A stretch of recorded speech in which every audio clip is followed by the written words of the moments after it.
Live from Wisconsin across the Civic Media Network, you're listening to Mornings with Pat Kreitlow. Filling in for Pat this morning, Dr. Kristin Lyerly. Hey, good morning, everybody. It is 6:06 on this beautiful Monday morning, May 19th, and welcome to what is typically the Pat Kreitlow Show. But today, once again, we're taking it over. Greg and I, it is the return of Bach and the Doc for one day only. It feels so good, doesn't it, Greg? It does. It always feels good. It's good to see you, Doc. I'm going to see a lot of you today. It's all got you this morning, got you on Matt and Air on air at 9:30. It's a Lyerly kind of day. It is, and I'm on Pete's show tonight. Although Pete's show is always kind of like, it's like pillow talk. Yeah. Oh. Well then.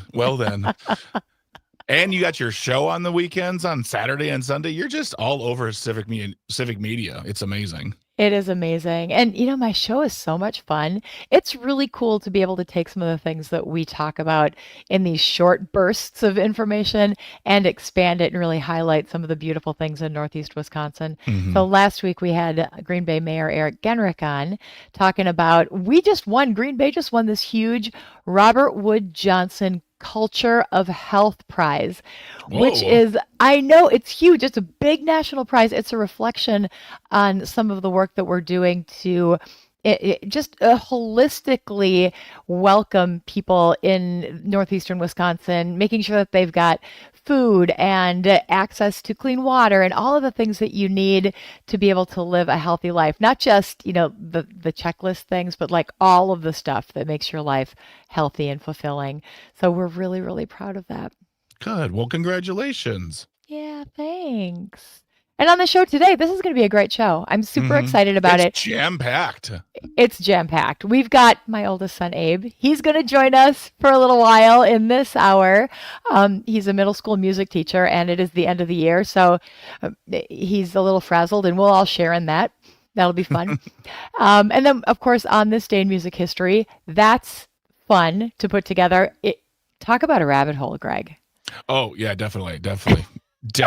I was driving back from Minnesota last night, and Siri and I were having conversations about on this day in music history, and there's so much stuff. And once you start going down that rabbit hole, I want that segment to be a half an hour long, not 10 minutes. Talk to the upper office, the head brass, the boys and girls in charge. I know, the guy with the good hair. Yeah. So this hour, Abe, and on this day in history. Next hour, we've got Brittany Merlot. We've got Alan Tipple joining us. He's a new guest. We haven't heard from him before. He's the Wisconsin Youth Organizing Manager with Men for Choice. Have you heard of that group before? Intrigued. What? This is a group that brings men, you know, the abortion issue doesn't just affect women, it affects all of us. Mm-hmm. And this is a group that brings men together to be able to tell their stories and help them understand what the impact is on them personally and the people in their lives. So that's going to be a fascinating conversation with Alan, who is originally from Sheboygan. Oh boy, not Sheboygan Falls, because I know there's a bit of a rivalry there. No. Okay. Sheboygan without the falls. Yeah. Mm-hmm. And then in the 8 o'clock hour, we've got more Brittany Merlot. We may or may not have Luke Mathers. We'll see. If we get lucky, we will. We're going to talk about childcare with some new friends from Ashland, attorney Carla Smith and Teresa Fredericks. She's the owner and manager of Treetop Development Center and Preschool. And then we're going to welcome Jane to do a little, friendly handoff to the next hour. So it's going to be a really good morning. You are always welcome to join our conversation. Just call us, 855-75-CIVIC, 855-752-4842. You can also use the Civic Media app. There's a super easy way to message us there. And you can leave a comment on Civic Media's Facebook or YouTube channel. How about that? Mm-hmm. Yeah, right now we are streaming the live stream on Civic Media's YouTube, as well as the platform that we still call Twitter in this house. Yeah, I call it Twitter too. Me too. It just doesn't. I was talking about this with some people on the weekend. It's not, and it has less to do with like my feelings towards Elon Musk. It's just calling that platform X just always sounds weird. Like, Yeah, doesn't Twitter sound right. has like a cuteness to it, Yeah. like chatter, like, It also has but syllables like Twitter. yeah, Twitter. I'm on but Twitter right now. but X could mean so many different things. Yeah. I don't Yes, know. it's literally the unknown. Literally. Yeah. Yeah. I got a new phone and I can't Ooh. bring X up anymore. I have some sort of a problem connecting. You get a new phone and everything's all messed up and then you have to solve all those problems. And Not one of me, my not me, Dr. Lyerly. I have the wonderful Pixel XL 9 Pro. The Pixel XL. I'm not paid. No. Yeah, well, so I've got this new phone Mm-hmm.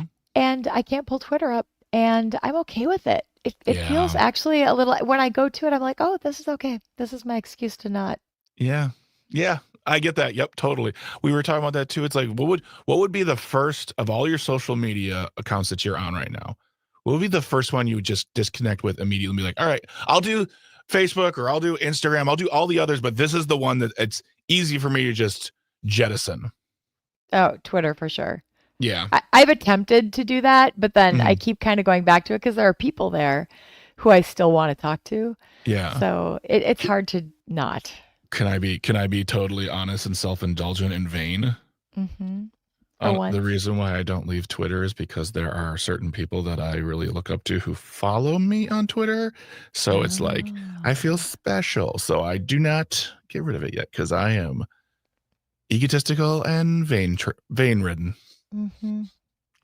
Yeah, I get that. You build a community there and you Yeah, don't want to leave it behind. yeah, yeah, And absolutely. and the community on so a lot of people switched over to Blue Sky, Hmm. but it's not the same. And it's not for me, it's not as robust and I'm not getting as much engagement. So, Yeah. yeah. Yes, that's very true. I mean, it's definitely trying really hard to be I would say the healthier alternative because I do when I go to Blue Sky, I'm just like, this is nice.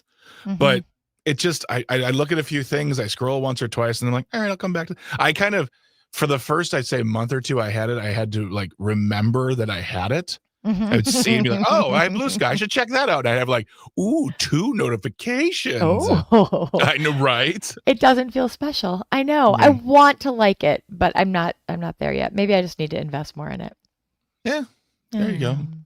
Hey, do you think we should run down some temperatures from across the state? Let's do it. Let's do it. So, guess where the coldest spot in the state is right now? You won't be surprised. The Northwoods area, North Wisconsin. Yeah, it's Hayward. Hayward's at Yeah. 33, Amory 34, Wausau 35, Eau Claire is 41, La Crosse 46, Richland Center 43, Wisconsin Rapids 40 degrees, and Milwaukee 39. It's just so like I think right here if I'm not mistaken, in Racine we're sitting at 41 cloudy with it looks Mm. like 10% chance of rain all day. It's just basically it's my phone's way of saying, well, it's gonna be gray and cloudy out. Maybe it'll rain, probably not, but it's not gonna be sunny. Today feels like a nap. Yeah, and I got stuff I gotta do outside, and I want to go home and just cuddle with my dog, or just go home and let my dog look at me because she's not a cuddler, but She just stares at you. she does literally. She will sit on the she'll either sleep or she'll walk around. But if she's next to me, she doesn't like oh come sit on your lap. She's like, what's up? You want to throw something? Do you want to give me some food? Do you get a feeling like, am I not meeting your expectations? Every single Kristin, that is me every day of my life. Dogs, humans, robots. I'm always thinking that about myself, Chris. I'm like, could I be doing more for you? I understand this is not really entertaining, but yeah.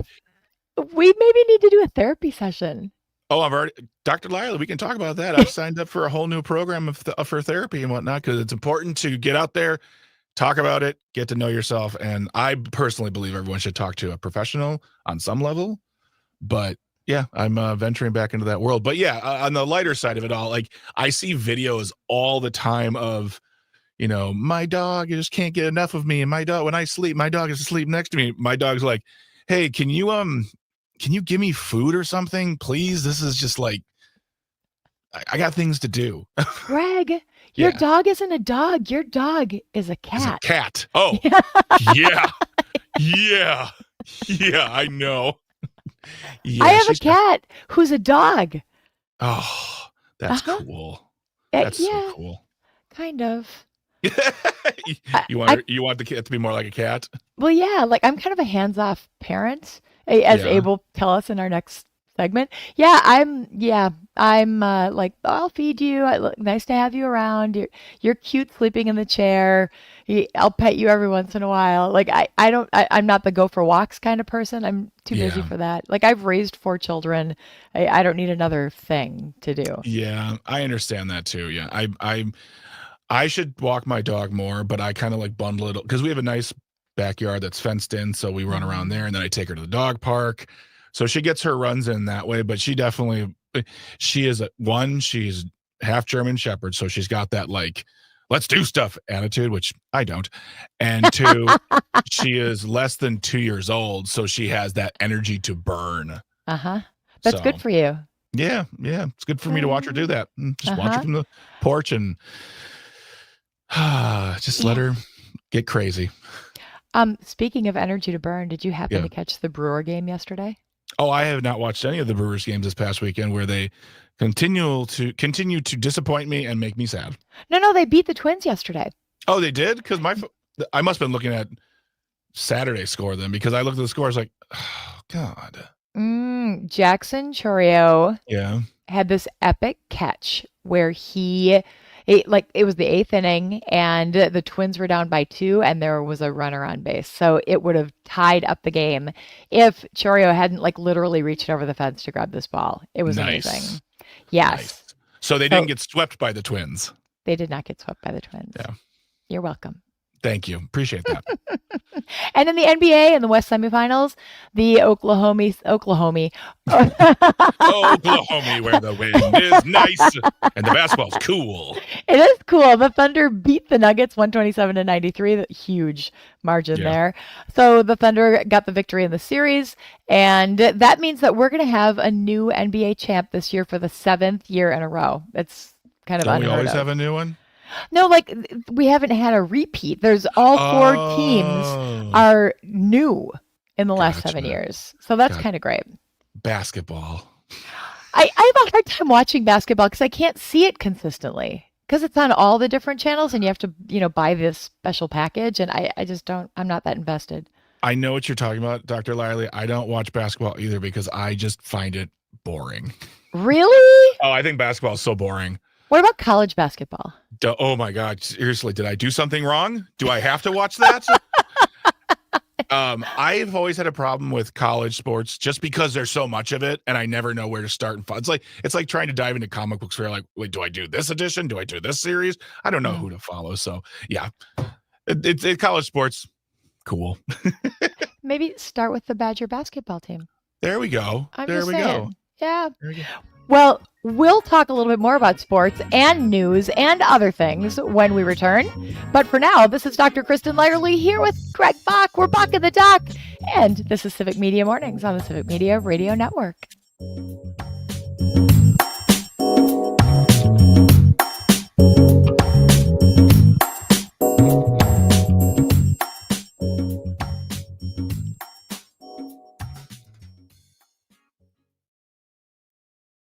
All right, we are out, and it is officially the Secret Show. Oh, hello, Secret Show.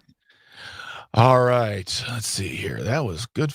It was a good start. That was fun. Monday feels so good. It doesn't. I'm tired. I am tired too. Like I've been having these nights with the CPAP where I literally wake up on my stomach. I don't know how I do that. And the CPAP is still on because it's only on the nose. But I don't like sleeping on my back with that thing. I sleeping on my stomach. I like sleep. It's yeah. So I woke up like real just like, oh, this sucks. But still wake up refreshed and I'm feeling good.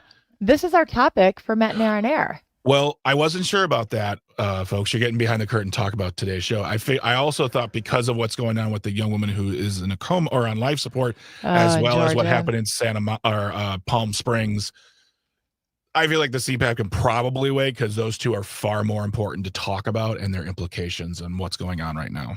We can talk about all of it, whatever you Okay. want. And I was All just right. at the big OBGYN conference over the weekend, so I got lots of tea. Yeah. All right. There we go. Mhm. Ow.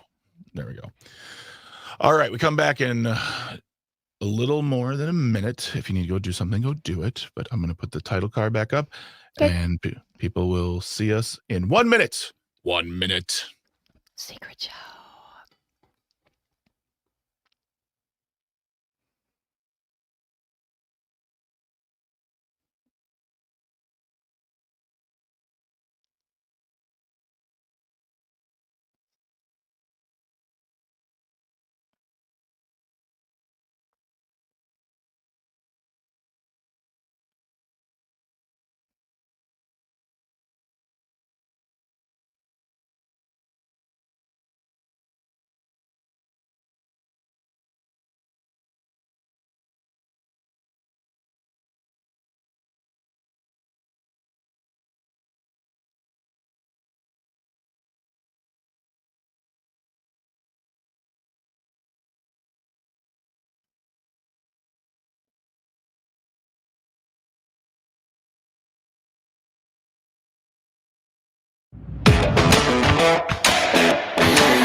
Good morning and welcome back to Civic Media Mornings on the Civic Media Radio Network. I'm Dr. Kristin Lyerly here with Greg Bach. We are, of course, Bach in the Dock, filling in for Pat Kreitlow, who's going to be back on... When is Pat coming back? I have no idea. Tomorrow. Oh. Yeah. Tuesday. Tomorrow, Tuesday. It's and wait, who are we, Doctor? Again, what's the name of this little duo of ours? Bach and the Dock. There it is.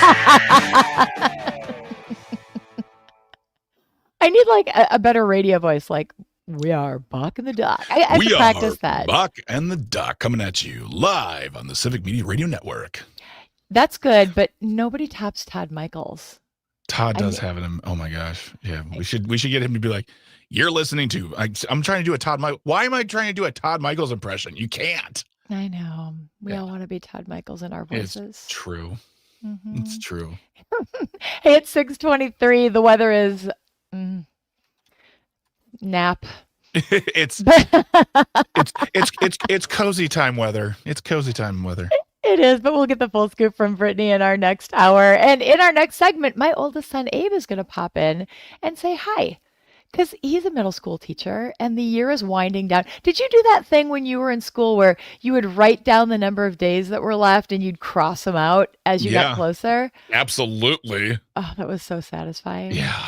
Yeah. So, I love that idea. How was middle school for you, Greg?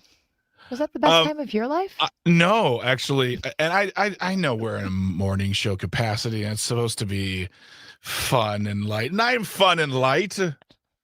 But middle school, Dr. Lyerly, was what some experts would call a waking nightmare.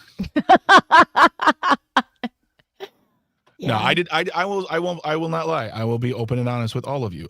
Middle school and elementary school were not fun times for me. I did not enjoy that experience. High school got better, but a little bit. But yeah, middle school and grade school, whoo, no thank you. No thanks. Yeah. Middle school, there's How just about so you? much.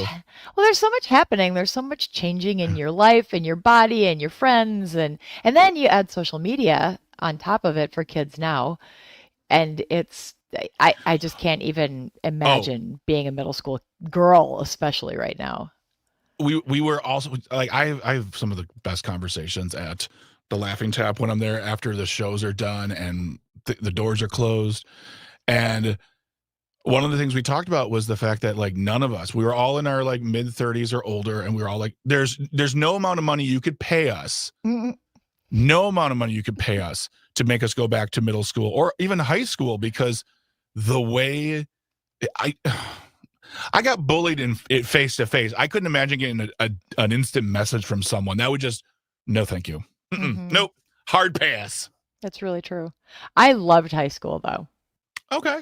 I loved high school. Shout out to my friends from Kakana. It was So good. Yeah. What made it so good for you? Like, where you just had a group of friends and you just went on adventures? Yeah, I think it was the people, it was the teachers, it was all the cool stuff that we got to do, Yeah. the sports. I was an athletic trainer and I was a pom-pom girl and I didn't ever want to leave school. I was just having a great time. I think I was figuring out who I was, and that Yeah. was you start understanding the possibilities and the freedom. In middle school, you're like trapped by all of you don't have enough freedom, but you kind of want it. And by high Yeah. school time, I was like, oh, yeah, let's go. That's amazing. I love that. I love that. Yeah. I never wanted I never wanted high school to be the best years of my life because I felt like I never wanted to look back on just those 4 years and be like, that's where I peaked in my Hmm. teenage years. But Hmm. definitely for high school, there was a coming out of my shell, discovering drama, being in bands, Hmm. making friends for probably the first time, and that being important for me. But yeah, I mean, high school had a decent experience. Can you believe that it's graduation season already? Dr. Lyerly, every time I'm IDing somebody Uh-huh. and I look at ages and I'm like, you're not old enough. Oh, you are old enough to be here by some years. Like people who were born the year I graduated from high school. I'm like, oh, this is mean. This is just mean. Yeah, that gets worse all the time, doesn't it? I got carded the other day. I was in Yeah, you Minnesota for did. a meeting. I got carded like because it's like what they do, and I thanked the guy Oh yeah. because Yeah. it felt good. We get various versions of that. We get like if we card we card anybody who looks young enough, but we'll if there's a big group of people, we'll just say we're IDing everyone. And Hmm. there's 3 roads a person who doesn't need to get ID'd goes. They go, you don't need to see my ID. And I'm like, nah, I don't. You don't have to worry about that. Or thank you. Or do you really need to see my ID? I'm like, well, do Oh, you like really they're need to be that aggressive upset? about it? Yeah, they get like offended that I'm making them dig into their pocket, pull out their wallet, and like I've made them do a thing, and they get all like, you know, tighten their pampers about it. Hmm. Yeah. That make So Yeah. Well, it's nice though if you do it for everybody because mhm. then it's not like you're Yes, selectively profiling exactly. people. Thank you. Thank you. Yeah, it takes the pressure off. Yeah, absolutely. Plus, just it gets them through. It's like if they're really really older, I'm like you exude so much wisdom that it would be Wisdom. insulting for me to ask you for your ID. So head on in. Greg, you're the best. I try. Yeah. Oh my gosh. I am really looking forward this summer to spending some time in Milwaukee and hanging out at the Laughing Tap the last time we went. Oh, we had Well, so much fun. What? yes. Well, we'll talk. We can talk about that on the other side of the break Okay. because I guess you not heard the news. Oh, I haven't. Yeah, But we'll talk. Yeah, my Milwaukee expert is going to join us on the other side of the excellent. break. Yes, my oldest son Abe will be with us. We're going to chat about middle school, end of the Yes. year, graduation, all of that, maybe some headlines. But for now, this is Dr. Kristin Lyerly here with my friend Greg Bach. We are Bach in the Dock. This is Civic Media Mornings on the Civic Media Radio Network.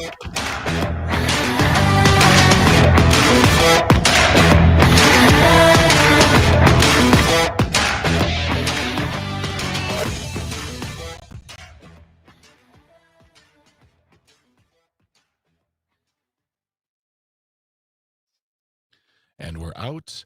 And look who we have here. It's an Abe Lyerly. Hello, hello. Hey, Let me how get are this ya? frame straightened up a little bit. I'm doing good. How are you? I'm good. Good morning. Morning. Morning, Greg. How are you? I'm well, Abe. I'm well. Thank you very much for asking. Let's see, do we have is that a text on the texty line? Ooh. I don't know if you saw someone, If Pampers, they may have given you a fake ID.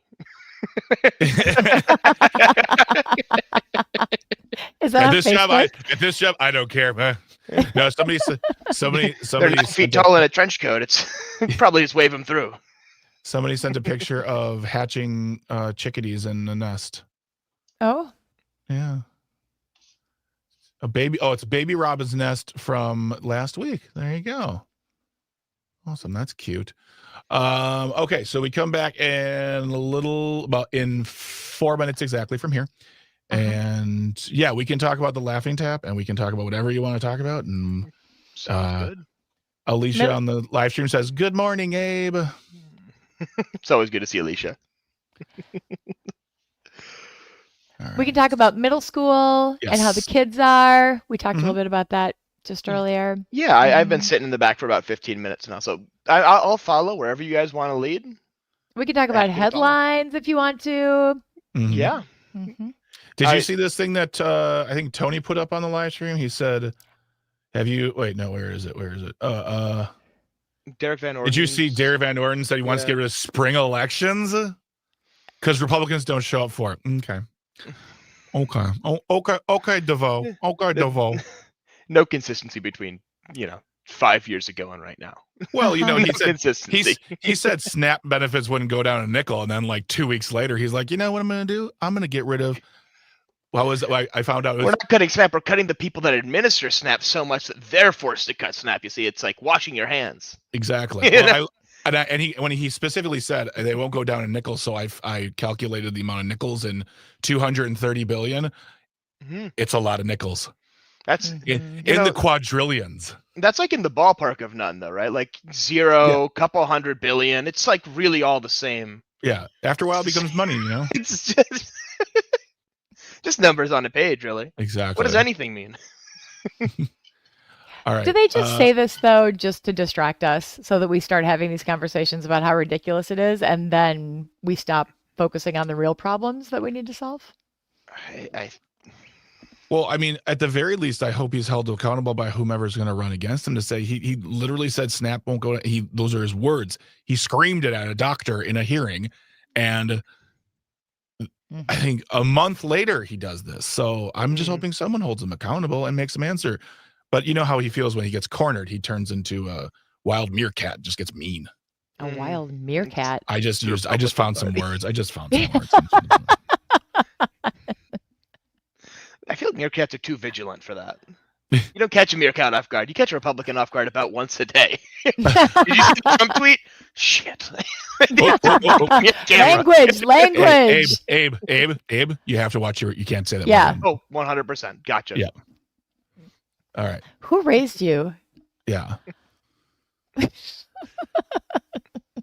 All right. So we come back in a little more than a minute and 15. So I'm going to put up the graphic. I'm going to go do some stuff. I'll be right back. Sounds good. Okay.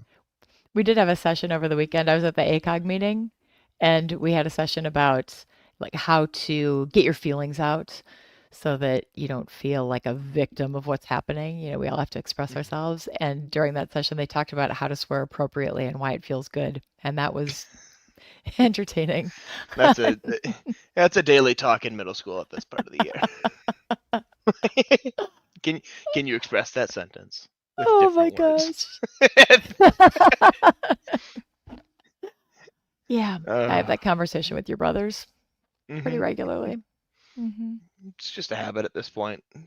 Well, like I've always said, like if you're gonna swear, like make it meaningful.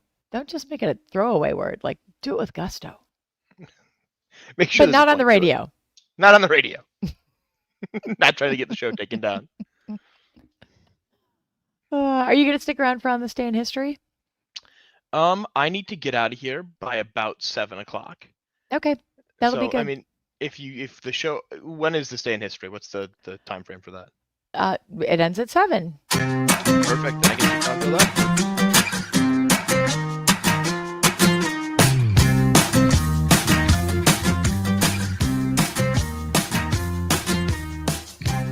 Welcome back to Civic Media Mornings on the Civic Media Radio Network. I'm Dr. Kristin Lyerly here with Greg Bach on the board. We are Bach in the dock, filling in for Pat Kreitlow, who's going to be back tomorrow. And it's 6:35. So as promised, we are joined this morning by my oldest son, Abe, who is headed off to teach middle school shortly, but he's joining us to blow off some steam because it's at the end of the year and middle school is crazy. Right. This is a nice wake-up routine, actually, before I get into the day and I'm dealing with a room full of screaming kids. This is a nice way to sort of like warm my voice up and get my thoughts put together before I jump into the crucible. So thanks for having me. Yeah, well, thanks for coming on. How are the kids? At this point in the year, everyone's tired. Yeah, you guys were talking earlier about the crossing off the days. Mhm. There's a big beautiful poster at the end of the hall where I work, and it just counts down the days till the end of the year. And we take a moment at the beginning of every class. I was like, "Did you see it went down to 18? We just have 18 days left." We're all feeling it. We're all feeling Yeah, it. we're getting through. We're doing the best we can. There we are. Amen. Amen. That's about Greg where we're at. loved middle school. Did you also love middle school? Was that your favorite time in your life? I'm totally lying. Greg did not love middle school. Middle school is rough. Middle school is such a transitional time for everybody, and you have people trying to they're changing out of being an elementary school student where it's like you're just playing on the playground and eating rocks, and you're trying to become a little bit of an adult in middle school, and everyone has a different role model for what an adult is. So you're going up against these kids whose only idea of a role model is a giant jerk.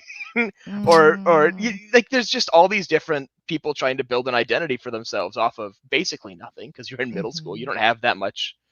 You're trying to figure out how to organize yourself and present yourself still. So it's everyone is workshopping themselves and their social interactions for the first real time, and that's rough.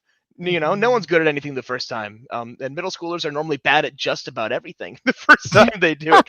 Really, really smart kids. They learn so fast, and they come to you just dumb as bricks sometimes. That's a great point, though. I hadn't really thought about how it's the first time. You're just trying it out. I think as adults, we're so used to having that experience and having done it over and over again. We get really comfortable in that, but it's still hard for us as adults to try new things. So middle school is all new things. Yeah, it's just it's an uncomfortable sort of quagmire moment in your life where everything is new and you're bad at everything, and your friends let you know because they're all jerks and figuring out how to not be.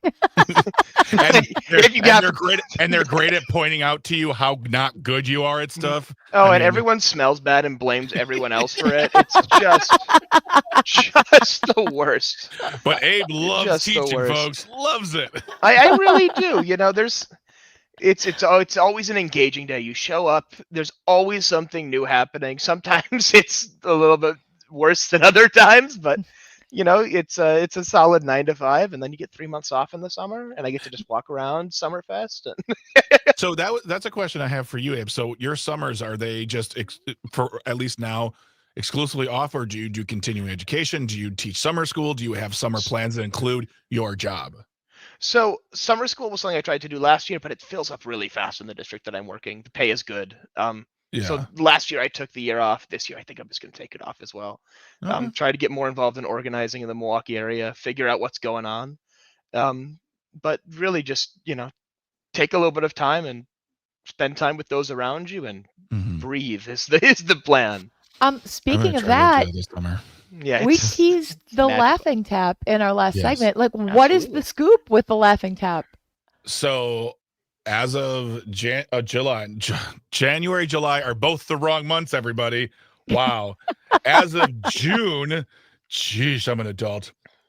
So our final shows at the Laughing Tap will be the 13th and 14th of June, with us closing the doors of the tap on June the 18th.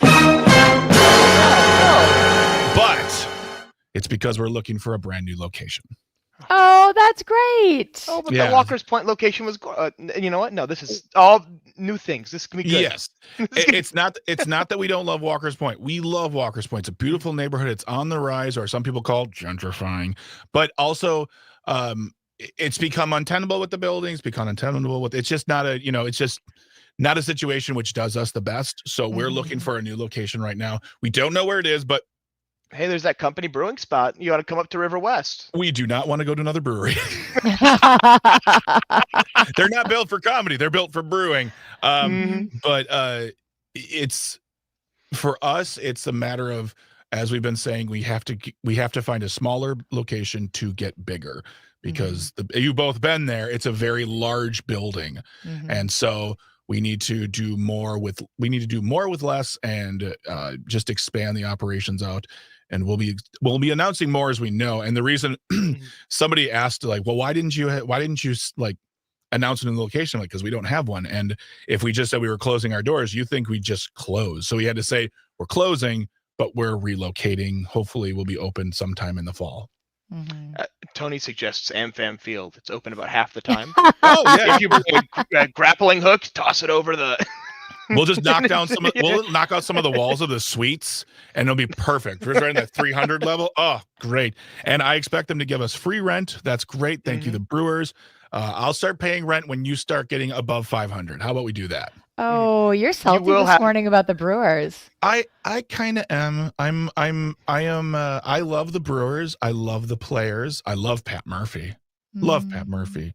He's like a baseball coach or a manager who just walked out of a movie. He's older, he's kind of grizzled, but he's good. He's good-hearted, he's fun. But I just don't enjoy our upper management, especially our owner. He's a rich man, and he is, in my opinion, suffocating them with low payroll, not big choices, and it just there was an interview he did like months ago where he was like, well, I'm just the owner. I don't have much power. I'm like, you're the owner. You're like the main guy in charge. You do what you want. I believe George Steinbrenner from the late 60s to the 90s did whatever he wanted. So, yeah. He was a celebrity in his own right. Absolutely. Absolutely. But yeah. We're kind of spoiled in Wisconsin. Like, we're the only community that owns our football team. Absolutely, and we might be the only community that owns a professional sports team. You are. In fact, the NFL has a Packers clause in their like their leases, or not their leases, but if someone wants to own it, start a new team, it is specifically stated in their bylaws that the community cannot own it. It has to be owned by a person. And that stinks to me. That also reeks of like classic manager versus worker mentality of like, well, we own the means of productions, you do not, you never will anymore. So there'll never be a model like the Green Bay Packers again. Is it socialism? Some would call it, I would say it's Marxist communism. And just, I'm going to dabble in a bit of feminism too, just to make it terrible. Oh, Craig, you're having a big day. Yeah. I guess I did sleep well, Dr. Lyerly. I think you did. You're spicy this morning. Hey, wait, tell us about this comment on the live stream about Derek Van Orden. Oh, Tony watched listening up north in Ashland says, where did it go? There's so many comments on folks. By the way, you can add your thoughts on the live stream by going to Civic Media on either YouTube or on the platform we used to call we still call Twitter. We call it Twitter. Yeah. Tony on the live stream says, did you see DVO say we should get rid of spring elections? He said Republicans don't show up. Imagine you make an announcement, then immediately followed up with the quiet part. You scream out loud. Yeah, because they don't do well. Yeah. Was this all part of Which the is weird. Republican convention over the past weekend? They said a lot of things. When was Derek Van Orden originally elected? What wave was that in? He's in his second term, I believe. No, that was. Okay, so 2020. Yeah, let me look it up, but I believe he's only a second or third term. Yeah, he's definitely made a name for himself, and not in the best way. I don't know. I feel like he says these things. We saw a lot of this during the Republican convention. We see a lot of this from Republicans in general. It's like a big comment that's controversial, and then we get all up in arms about it, and we forget that, oh yeah, we have to protect Medicaid. Oh yeah, SNAP is in danger. Well, speaking of, didn't he promise to not cut SNAP spending or not cut Medicaid spending? I feel like there's been a lot of Wisconsin Republicans who have gone around and sort of extolled the virtues of this plan, and we're not cutting anything, we're giving, and then you see the actual raw text of the bill, and it's a massive cut across the board, and they just advanced it in the House. So it's many nickels. It's many nickels. Yeah. What was the calculation you came to with the nickels? How many nickels? I believe it was 4,600 trillion. Always good to hit quadrillions. Or maybe it's the other way. Maybe it's 6.4. But yeah, but you're exactly right, Dr. Lyerly. It's the fact that he says something ridiculous like get rid of spring elections, which, just sort of reeks of authoritarianism. We're going to get rid of an entire election cycle because we don't need that. And then he's throwing a nickel in the other direction to say, hey, I'm really messing with you on benefits. And I think you said it, you did say it, Abe, and we've been talking about it too on Jane's show, which is that thing of, we cannot cut Medicare, we cannot cut Medicaid, Social Security is safe. And then as soon as the bigger plan, like, well, there's nothing I could do. I had to vote for it, guys. I'm sorry. Well, and they shout those things. They shout, we are not going to cut this. But then the cuts come quietly where people aren't paying attention. And, let's face it, people are busy. They're distracted. The more expensive life becomes, the more difficult it is to afford things and engage and have additional time to pay attention to what's happening in the news. So they know if they shout these things that is what people are going to believe. And they're very consistent in their messaging. And as somebody who has to help clean up the messes that they make, especially when it comes to healthcare in general, it's heartbreaking. Patients come to me and they want to know why they can't get this or why this is too expensive. And I have to explain it's because even though they were shouting, we're not going to touch Medicaid, they touched Medicaid. And that's why you can't have what you need. Yeah. So what does that, as a doctor on this panel, what does that look like? The proposed cuts that they're planning, realistically, what will that do for the constituents that Derek Van Orden serves? That he's been promising not to impact. Like, what realistically are we looking at here? Hospital closures? Are we looking at? I mean, people will lose their health insurance coverage. Many people will lose their actual insurance coverage, and the impact on especially rural hospitals. Some of these hospitals are very much funded by Medicaid funds. So they won't be able to continue providing services. Nursing homes, I think I saw a stat yesterday in Wisconsin, 75% of nursing home reimbursements comes from Medicaid. And we already don't have enough nursing homes, and they are grossly underfunded. So if nursing homes start to close, where do those residents go?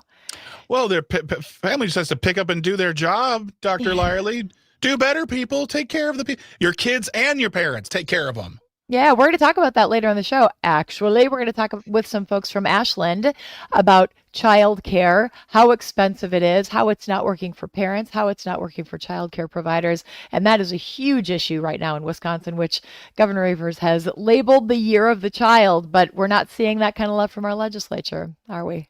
Not at all. Not one bit. Yeah. All right, fellas. Well, Abe, stick around, because when we come back, it's on this day in history. You ready for it? I know, baby. This is Dr. Kristin Lyerly here with my friends Greg Bach and Abe. We are Bach in the Doc and Abe on this Pacific Media Radio Network.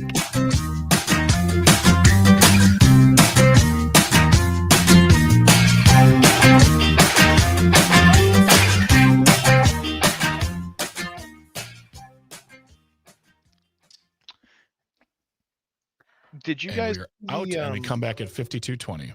Thank you. Oh, good. Did you guys see the Trump the truth over the last night? No. About Trump, or not about Bruce Springsteen and Beyonce and Taylor Swift. Oh yeah, they they're should all be investigated for. They're all terrible. They're all they're all commie wokeisms and. I mean, but this is all part of that. He's directing investigations. I mean, not really, but like really, because Pam Bondi's going to pick up on that and run with it. This is all part of that shiny thing. You hear this and it's so ridiculous. It's like watching Entertainment Tonight instead of the news. You're paying attention to Donald Trump talking about investigating Beyonce while he undermines the programs that we need in order to live our lives. Yeah. And then I saw the post he dropped for President Biden and his diagnosis, and you read that it's so measured and so caring and nice. You're like, oh, you didn't write this. Yeah, there's not a single randomly capitalized word in there. Who wrote this? Because there's nobody in your inner circle who feels empathy and human emotion. So who could possibly? Does this ChatGPT? This is AI who wrote this. Mm-hmm. I would not be surprised at all if that was a ChatGPT response. Oh my goodness! All right. Depressing. Okay, yeah. So what happened to niceness? What happened to being? Why can't we have peace in this house? Like decorum. It doesn't even have to be peace, but respect. It's not rewarded. Where is that? Yeah, it's not. No, it's that's not rewarded in this society at all. We don't reward that anymore. That is You don't hold that people is accountable when they weak, break those and that's things. liberal, and it's you're not masculine enough to. You shouldn't have to like people. What's wrong with Don't you talk to my son that way. I'm talking to the world that way. We should, in the 7 o'clock hour, we should talk about Glenn Grothman's bill to help reopen Alcatraz. Oh my God. My friend was on a This is new. This is new to me. What happened? Remember? you know that Donald Trump called for Alcatraz to be, Alcatraz, that national park, to be reopened. The museum, yeah. The museum, that's a museum because it's too expensive to use as anything else. Mm-hmm. Yeah. There's a bill now. And it was one of our stellar representatives. Because that's a priority. Mm-hmm. Yeah. All right. We come back in fixing real problems here. 40 seconds. Yeah, 40 seconds. Abe, you're going to like this. See you both in a bit. Okay.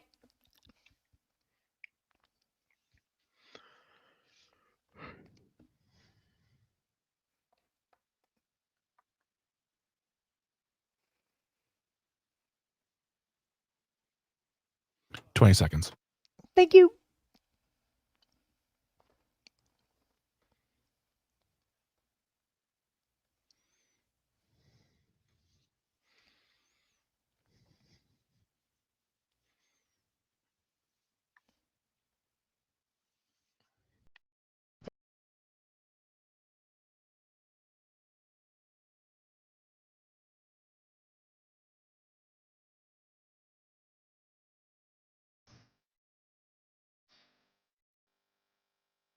Of course, this is Pete Townsend, one of the founders of The Who, with Let My Love Open the Door. What a great intro. That intro was every 80s movie that had computers in it. Welcome back to Civic Media Mornings with me, Dr. Kristin Lyerly, and Greg Bach, and Abe, joining us for On This Day in History. Pete Townsend, to me, always had this, like, Easter Island look, to me, every time I saw his face. Is that weird? I mean, honestly, if you look at Pete Townsend and John Entwistle, their long past bass player, they always looked the same to me. And I thought they were brothers for the longest time. They just look like they have the same face, same nose. They have that British English face of just long and downtrodden. I feel like if you're that close to Keith Moon for that long, yeah, like your head gets a little shaken up. That might have something to do with it. Yeah, Maybe. they're very, very true. Yeah. We've all seen the video of the drum set exploding on stage. Yeah. Okay. That's an amazing story too. That story is just that. Oh my gosh, It's an incredible. Wow. Yeah. Oh, we should have a whole show on music stories. But we could do that. Yeah. But also, for this now, song is always featured as like the end song of a movie or a TV show as well. I know, because it's so good. I mean, Pete Townsend, one of the greatest guitarists in rock history. Okay. True. Yeah. People have said that. People want to send me. Many people have said Pete Townsend is the greatest guitar player in the world. I'm very good friends with Pete Townsend. I've been to the country of Pete Townsend many times. Oh, enough already. Hey, guess what happened in 1958? What happened? Do you have another tune for us, Greg? I do. Yeah, hit it. It is this song right here. Uh-huh. What's that? Splish splash, I was taking a bath. This was released as the first 8-track master recording pressed to a plastic 45 RPM disc. This was the origin of the 45. Bobby Darin, 1958. And think about how things have changed since then. From the 45 to the 8-track to the cassette to the CD. Now we got none of that stuff. We have got so much more than that now. The audio equipment that exists today, incredible. It's nuts. Yeah. The amount of doctoring you can do to a clip is just ridiculous at this point. The amount of technology is insane. Mm-hmm. Yeah, I always think of that line from Men in Black where they talk about this tiny little disc that's going to revolutionize music, and he just says, "I guess I might have to buy Beatles' White Album again." And it's just, to me, every time a piece of new music format, you're like, I guess I got to download my entire collection again. Is this one in your collection, Louie Louie by the Kingsmen? No. No. Well, in 1965, FBI agents actually visited Wand Records to investigate the song because this is on the FBI website. This is a quote. The popularity of the song and difficulty in discerning the lyrics led some people to suspect that the song was obscene. So the FBI investigated for over 2 years and ended up saying that it wasn't obscene. This song's obscene. There are some similarities to the era that we're living through right now in terms of how the government is looking at music and speech and that sort of Red Scare era and coming out of it, and how the FBI was investigating different jazz artists and how they were investigating different messages that were going out through media. It's obviously not the same. Apples and oranges here, but there's a similarity there. I don't know. I mean, when we see people getting picked up and thrown into El Salvadorian jails because they're like, well, he's got a tattoo on his arm with a crown. Did you see that his father's name is under it? Doesn't matter. Well, and the beautiful Times New Roman MS-13. Size 11 font Times New Roman. Come on, that's the skill on that tattoo artist. All right. It's also Joey Ramone's birthday. He was born in 1952. Jeffrey Ross Hyman. This is one of their big hits.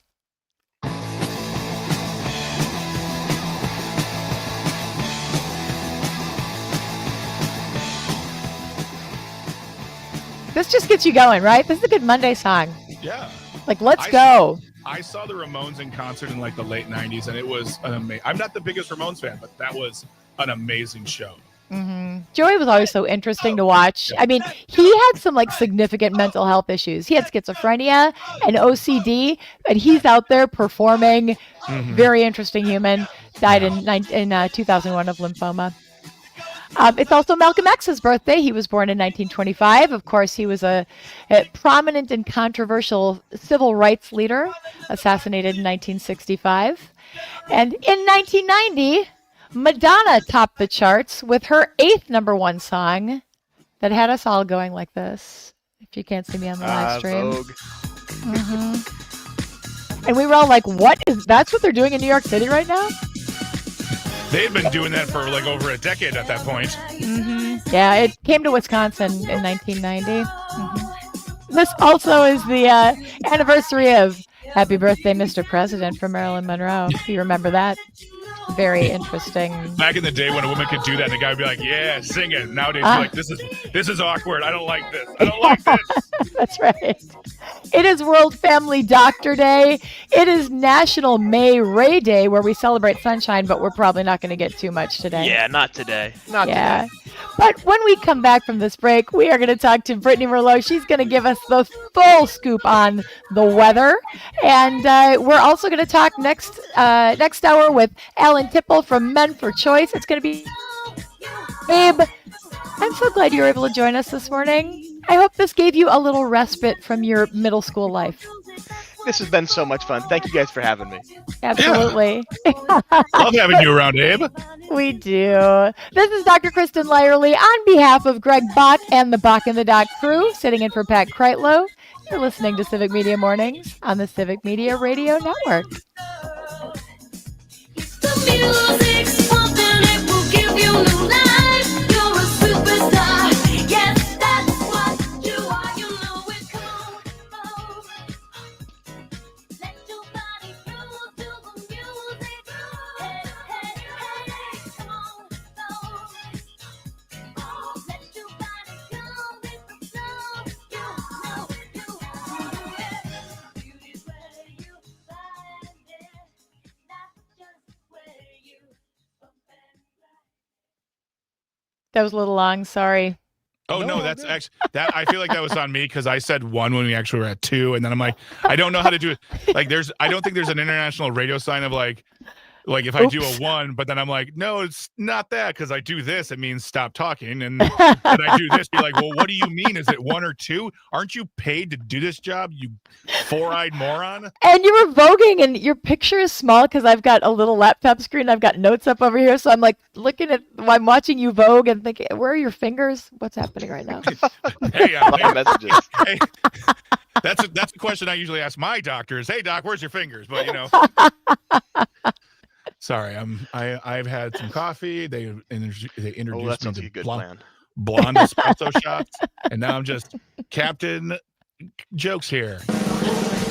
Wrong hot button. Yeah, great. Oh, fellas, I'm gonna go to the bathroom. Abe, All right. thank you. Have a Yeah, of wonderful day. course. Love Yep. you. Have a good one, Bye, Abe. guys. Great to see you.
10 seconds.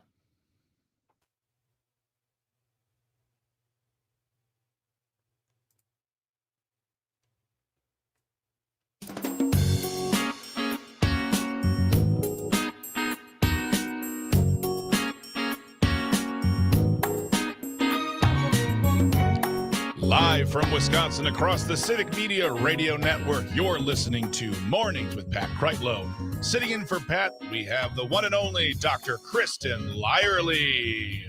And the one and only Greg Bach on the board. We're Bach in the dock. Welcome back to the second hour of Civic Media Mornings. I am Dr. Kristin Lyerly here with Greg and the incredible, wonderful, award-winning Brittany Merlot.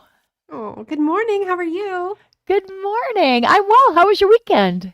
It was a little chilly. Felt a little bit like fall. How about you? Yeah, I was in the Twin Cities and it was chilly. And I have to tell you, we had this the tornado warning came through and I was in a Ooh. meeting and it was in a room with a bunch of glass windows and it was with doctors from all over the country and all of our phones went off at the same time. And those of us from the Midwest went, oh, we have to go seek shelter. And some of our colleagues from the coasts were like, why? They didn't know. They were not knowledgeable about how to handle a tornado warning because they don't have to deal with it. Oh my gosh, that's scary. I can't imagine not, being from somewhere else, being in that situation and having the siren sound and your phone going off. Were they okay? Did they kind of panic or what were they like? We shepherded them to an Good. interior room and they were fine.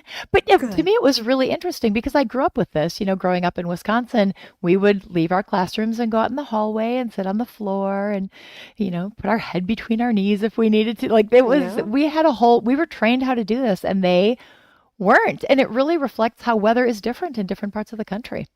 It sure is. And we're in the hot spot for tornadoes. Tornado Alley is only extending further north, encompassing more and more of Wisconsin. It's becoming more often. I mean, we get an average of 23 tornadoes per year. And last year, we broke records with 45 of them. And now this year, we had 7 twisters on April 28th. And then we had 9 confirmed on Thursday. So that puts our total for this year so far at 16 tornadoes. And June is the peak month, and we're not even there yet. Wow. Yeah. That's really scary. And can you say that this is related to climate change? I'm going to say 100%. Yeah. Yeah. Because to see this warmth, that kind of heat and humidity get here so early in the spring, have so much force packed with it to provide an outbreak of tornadoes in the middle of May. It's not like it hasn't happened before, but it just keeps happening more and more often, earlier and earlier, and also later and later. And then we had a February tornado last year too. So, Right. It's craziness. that one blew my mind. Yeah. That one absolutely blew my mind. But now nothing's out of the realm. I Right. don't want, this is not to be funny I'm asking, is there any difference? I know it's going to sound so dumb. Is there any difference between a tornado and a twister, or is it just different words? Different words. Same thing. Okay. Because Yeah. someone once tried to tell me, like, well, a twister's a little bit different. It's not as dangerous as a tornado. I'm like, I don't think that's true, but I'm also not a meteorologist. So I'm not going to be like, you're wrong. I Thank I you. would say I'd probably use the word twister for a smaller one just Yeah. because, but it's the same thing. I would Alright. just feel weird though if it was a major F5 calling it a twister because that thing's a beast wedge tornado. So Tony Zimmerman says one is a movie. Actually, 2 of them are a movie as well. Right. Boom. That's right. It's folksy. Twister seems Yeah. folksy. Yeah, Yeah. exactly. Yeah, it's old-timey language. Yep. Mhm. Yeah. So what does it look like for the upcoming week, Brittany? Tell us. Can we anticipate Yes. twisters? Oh, thankfully, no. But we are looking at a lot of rain headed our way after a cold morning. I mean, we had freeze warnings up in the northern part of the state this morning, dropping to that freezing mark. It is still 34 degrees into Antigo, Medford, places all up north. 46 degrees right now into La Crosse, mostly cloudy for a good chunk of the state and still breezy. Those winds are going to get crazy as we go through tomorrow. They're going to be off the lake too, out of the east. So areas like the Fox Valley, Milwaukee, you're going to be blasted with about 40-mile-per-hour winds tomorrow. They'll be at about 25-mile-per-hour today, really ramp up tomorrow, still stay feisty on Wednesday. And then by the end of the week, things start to dry out, calm down, and we start to get a little bit warmer. So Highs today by Lake Michigan, you're going to be in the low 50s. Further west in the state, low 60s. But we're looking at spotty sprinkles possible further south this afternoon, and then the rain really rolling in to the western parts of the state tonight, possibly around 9, 10 o'clock, moving through the rest of the state overnight and through tomorrow. I think in the morning, I think the southern half is definitely going to be soaking in the morning, and then it's going to move up to the north tomorrow afternoon, kind of more widespread and lingering through Wednesday. I mean, we are looking at least 3/4 of an inch of rainfall to potentially an inch for a lot of us, which isn't the worst. We are still kind of abnormally dry. We can take it. I think, as it goes through the entire time frame, it's not going to be an inch all at once in a thunderstorm. So as it slowly accumulates, that'll be good stuff for the farmers. So hopefully no flooding, but beautiful green grass. That's what I hear you Yes. saying. Yeah. Yes, Yeah, absolutely. that's exactly what I'm saying. We have Rob from Tigerton saying, good morning, Bach in the dock, and Abe in Tigerton is cloudy, 36 degrees, wind chill is 29 yesterday. I mowed my neighbor's yard. She has cancer and having surgery, so I mowed it for the first time. He also goes on to say, today mowing jobs in Wittenberg area and an old schoolhouse where my dad went to school. And he said that my thoughts and prayers are with President Biden and his family for prostate cancer is very serious, especially getting to the bones. I had 2 uncles pass away from prostate cancer. That is very true. Our sincere thoughts, prayers, and good wishes go to the Biden family going through what can only be a very difficult situation. Yeah. I think we need to talk a little bit more about prostate cancer screening, but we won't subject Brittany to that conversation. No. and then finally, Rob says, good morning, award-winning meteorologist and news anchor Brittany Merlot. I have Cellcom. I can text, but still can't get phone calls. That's been an ongoing problem for Rob since like last week, and that did not help with all the storms because people with Cellcom could not get emergency messages either. That's I right. think that started on Wednesday. So this is a long time and ongoing and a bad time too, like you said, Greg. Yeah. Wow. Yeah. You think a company would then do something for their customers like, hey, everybody, we're sorry this got messed up. Here's like a month of free service or something. I don't know. 2 Customer months. service. Yeah, Right. exactly. Let's make it 3. Do I hear 3 months? Do I hear 3? Do we phone? Do we do phone? Do we do how about half a year? Do we have half a year? Half a year? Half a year? Yes. Sold. Well, Brittany, thank you so much. And will we see you again in the 8 o'clock hour? Absolutely. I'll be right back here. Can we talk about sunshine? Yes. Let's do it. Oh, yes. All right. about We'll look time. forward to it. Thank you so much and have a wonderful morning. We'll see you soon. Sounds good. You too. All right.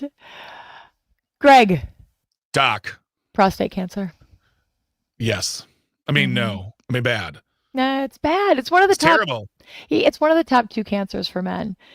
And a lot of men, I think, are reluctant to ask questions about it and to seek out screening. I mean, men are kind of known to avoid getting health care in general. Well, no, absolutely. No, I am. I absolutely.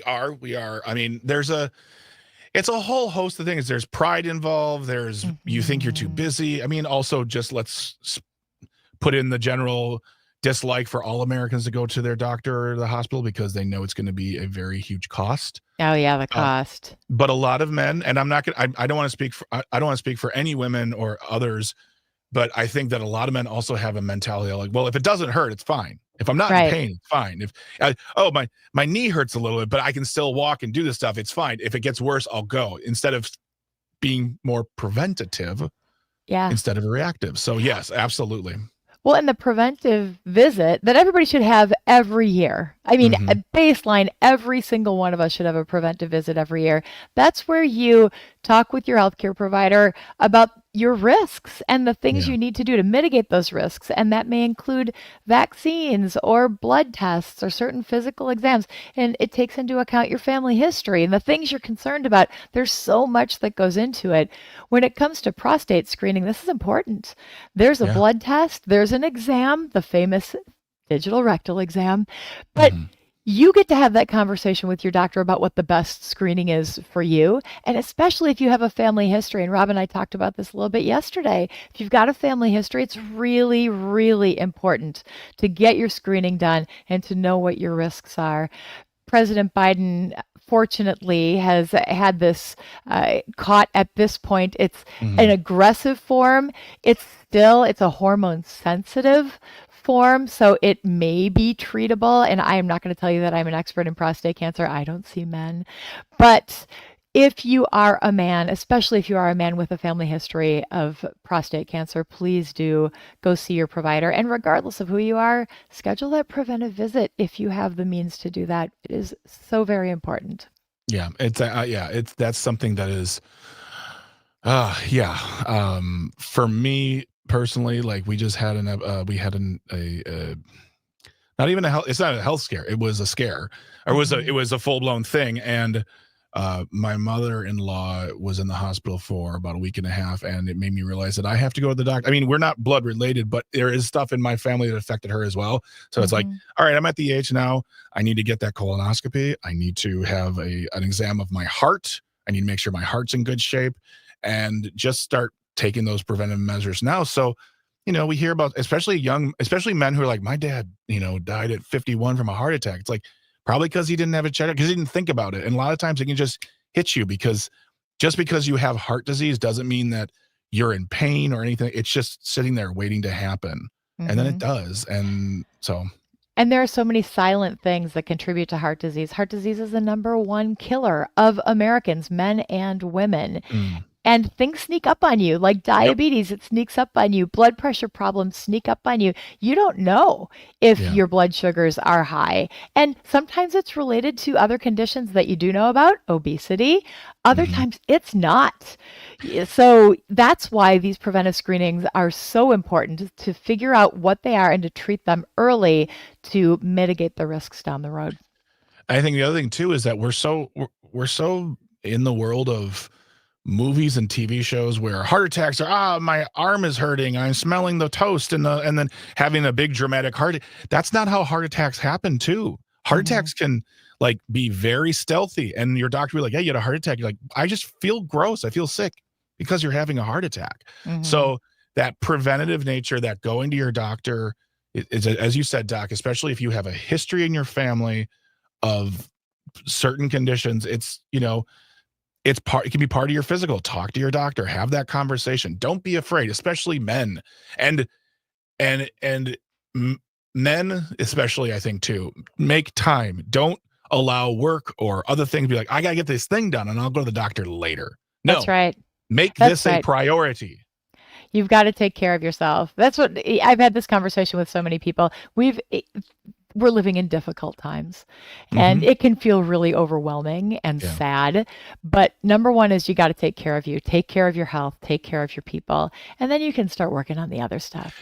But if you're not okay, it's like when you're flying and they say, in the case of a sudden drop in cabin pressure, the oxygen masks may drop from the ceiling. Please place the mask over yourself first. You have to take care of yourself first before you help other people. That's exactly what my friend will say. She'll like, remember, put your oxygen mask on first. And that's her saying, I'm like, yeah, that makes total and complete sense. So it does. I'm really looking forward to continuing this conversation about guys, because, I've got a bunch of them that I'm raising. But also, we've got in our next hour, Alan Tipple is joining us. But not in our next hour. Later, that's 7:30, Alan Tipple is joining us with Men for Choice to talk about how they approach reproductive freedom issues, because it affects men too. So I'm really looking forward to that conversation.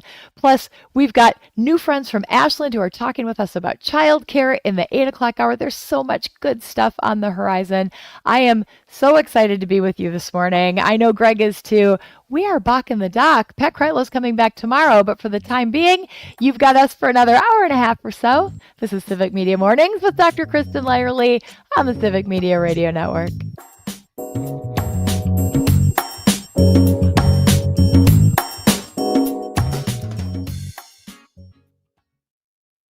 All right, we're out. And you can actually call it Mornings with Pat Kreitlow now. Now that's the new show. I just use the old covers because we don't have the other ones. So yeah, feel free to call it Mornings with Pat Kreitlow with Bach and the Doc. I wish there was a thing where I could program it so every time we said Bach and the Doc, it would automatically play, just like. I bet there's AI. Yeah, I could do that. I'm sure. I saw here that Johns Hopkins was born on this day. As we both know, we know someone who used to work at Johns Hopkins. Who? Byram. Is he not there anymore? No, he actually went to the NIH, and he is leaving the NIH to take a Mm. job at Emory in Atlanta. He is brilliant and He wonderful. he is one of my favorite human beings in the world. I Yeah. I love him very much, and I count myself lucky to call him brother. Oh, I got to see a handful of my old medical school classmates over the weekend, and it Mhm. was so neat. You go through so much. It's almost like middle school all over again Yeah. because of the torture and how hard it is and how you have to hang together with your classmates. Yeah, When really grateful for having such a good group of people. when I told him when I went to go visit him and my sister-in-law last year in DC, and I was like, yeah, my friend's running for Congress. He goes, I know, I just gave her mine. I'm like, what? He goes, yeah, we went to medical school together. I go, and I just stopped. I paused. I go, of course you did. Of course. So we come back in no, actually not 40 seconds. We come back in 50 seconds, and I'm gonna go do a thing. I'll be right back. I'll be here. I'll see you in less than a minute. Okay.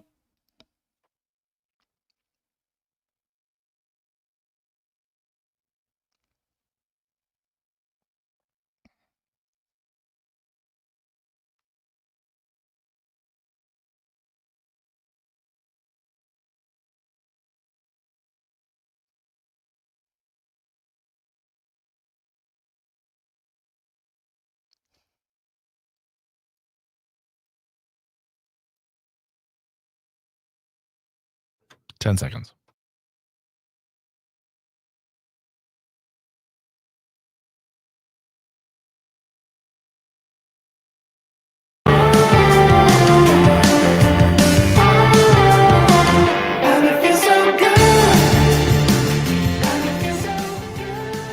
Welcome back to Pat Kreitlow's morning show that we used to call Civic Media Mornings, but now it's Pat's show, but it's our show actually. It's Bach in the Dock. It's Greg Bach and me, Dr. Kristin Lyerly, entertaining you all morning, talking about all the stuff that you care about. If you want to be part of the conversation, please join us. We always love that. 855-75-CIVIC, 855-752-4842.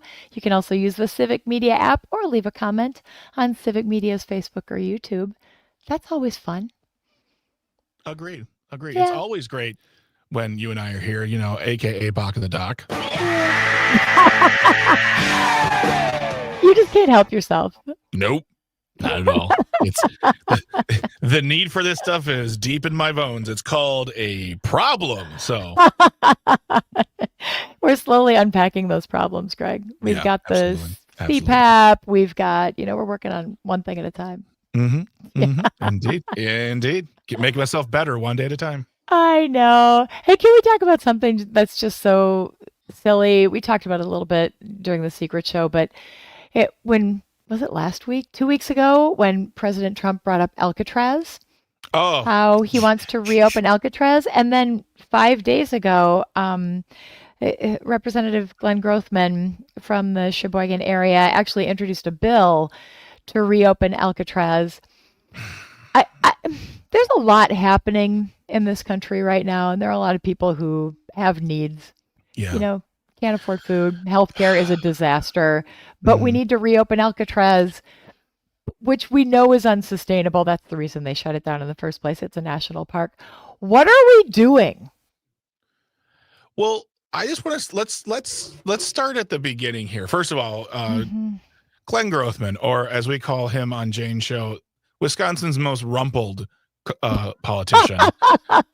Yes. So this whole thing since they got into office has been slash, burn, cut, collapse, jettison, get rid of, all wasteful and extraneous and fraud. I haven't seen a single person brought up on fraud charges yet, but that's a conversation for another day. But this notion of be more fiscally sound, which I think a lot of people would agree with. Now, I don't like the term fiscally or fiscal conservative or anything. I think that invokes some topics that is a little dicier than this one. But if your main notion is to cut spending and cut costs, then don't say out loud, we want to reopen a national park as a prison again. That would cost how much in the ballpark, Dr. Light? And I don't have a number. What do you think the number would be to begin to renovate that island to become a functioning modern prison? I don't know about renovating it, but the reason they closed it was because operationalizing it, it cost 3 times more than a similar facility on the mainland because everything had to be trucked out there. Yeah. So it doesn't make any sense at Yes. all. But what we're seeing is, and we said this earlier in the show, they say this, but then quietly they do that. So It's squirrels. Alcatraz, it's squirrel. Alcatraz, it projects power, Yeah. but it's too expensive. So we're not actually going to do it, but we want you to think about the power piece. And it's brilliant messaging, but it's terrible leadership and it doesn't serve the people. It makes me crazy. Every week when I get Tony Weed, my congressman's letter, and full disclosure, he beat me in the race for Congress. So yeah, I'm a little salty about it. But every week when I get his letter and I read it, the gaslighting is profound because Yeah. what he's saying is not what he's doing, and it's not what the people of Northeast Wisconsin want or need, regardless of whether they tend to vote for Republicans or Democrats. This has nothing to do with political parties. It has everything to do with actually taking care of the people you were elected to represent. I mean, absolutely. And the first, the snarky first thought I had was, well, you could have had your Alcatraz had you not accepted a $400 million plane or you want to do that because it'll cost another close to $1 billion it's just this thing of there's no consistency in the messaging, but their supporters don't care because everything they say is gospel. And we could say, we want to shut down Medicare. And they'd be like, we don't want you to do that. But well, this is why we want to do it. And this is why we're going to. And then they'll say, oh, yeah, that's why we have to do it. It's and it's all the ultimate goal is always just a tax break for the rich, which I don't know. They seem to have a lot of money, so I think they do. They don't need more. Do you need more? Do you have to have more? Everybody always wants more. But then you look at some of these people who are like Bill Gates and Warren Buffett, who, I mean, these guys are capitalists. They are, like everybody, flawed individuals, but they have made so much money in their philanthropic work, and they're using it to save lives. They're using it to do great things. We've seen big announcements from Bill Gates recently. But then you look at Elon Musk, who's even wealthier, and his foundation doesn't even actually meet the criteria to be a foundation because they don't do enough significant giving. It's actually really just a tax break, a tax shelter for him. Well, I mean, that also sounds like the Trump Foundation and all that stuff. I mean, really, the best example is Mackenzie Scott, Jeff Bezos' former wife, who's just literally sitting in her house right now, probably writing checks to people. Just and she's still rich. It's at that level of wealth. It's unless you're giving money away 24 hours a day in large amounts, you're not only going to never be poor, you're never going to be broke, you're never going to be without money, but you're also, that money's going to pile on itself where you're going to be richer and richer and richer and richer, even though you're giving money away. And she's the only example of someone who's like just unfettered, just here you go, take the money, just go, take it all, take it all, take it all. And in the meantime, my patients are having a hard time putting gas in their car. Yep, absolutely. Yeah. But let's open Alcatraz, Dr. Lyerly. I know. Waste, fraud, and abuse, it exists, but this is not how you fix the problem. No, hey, not at all. We're going to talk about fixing other problems when we come back from this short break. We'll have Alan Tipple. He is the Wisconsin Youth Organizing Manager with Men for Choice. We're going to talk about how men are affected by reproductive rights issues and abortion. In the meantime, I'm Dr. Kristin Lyerly, and this is Mornings with Pat Kreitlow on the Civic Media Radio Network.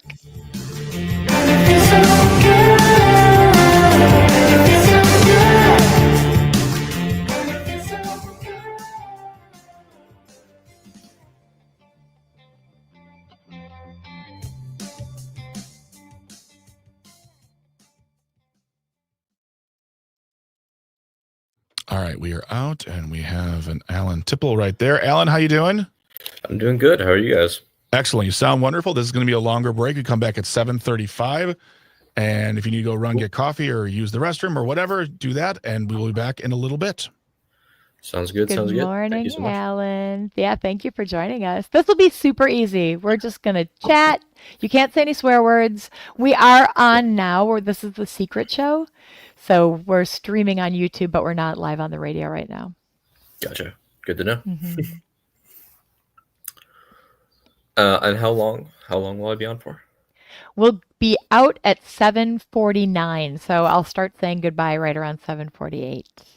Perfect. Sounds great. Yeah. And if you need some coffee or whatever, like Greg said, now's the Mhm. time. I got some water next to me, and that'll do the trick for me. Perfect. This is fun. Are you interested in sharing any of your personal information, like being from Sheboygan originally, and how that plays into your engagement with this organization? Sure, absolutely. Okay. I like that. That makes it a little bit more Yeah, like homey, relatable. makes it personal. People know where Sheboygan is, hopefully. Yes, they do. Yes, they do. Sheboygan. What's the tie-in with Home Alone? Oh, The John Candy Polka there's Band. yes, the polka band is from Sheboygan that they get picked up from. Yes. Uh-huh. I love that. I think the only other cultural reference that I can think of is I don't know if you know the animated movie Surf's Up. Mm-mm. Okay, well, there's a there's a surfer character in there called Chicken Joe, and he is from Sheboygan. Really? Yes. It's such a great name, Sheboygan. Nothing Yeah. sounds more Wisconsin than Sheboygan. Definitely made it easy to remember as a kid. Yeah. Real easy to remember how to spell that, how to sound it out. Uh-huh. Yeah, it's phonetic. Yeah. hmm I grew up in Kaukauna, and people who are not familiar with Kaukauna will mess it up with Kiwani, or conversely, they think it's in Hawaii. Sounds about right. And I can guarantee you that it is not in Hawaii. Yeah. I imagine people might have a hard time spelling that out as well. I'm trying to think of it now. Well, classically, you spell it out and you go K-A-U, K-A-U, and they go, yep, I got that. And you're like, nope, do it again. Do it twice. K-A-U, K-A-U. Gotta walk them through it. Uh-huh, a little bit. Yeah, Have you that's seen all unusual. those videos of the people like trying to who are not from Wisconsin trying to pronounce Wisconsin city names and stuff? Yeah, like the Packers. Yeah. Uh-huh. Yeah, those Oh, ones those are great. the I love those best. videos. When they bring the rookies in every year and they do that.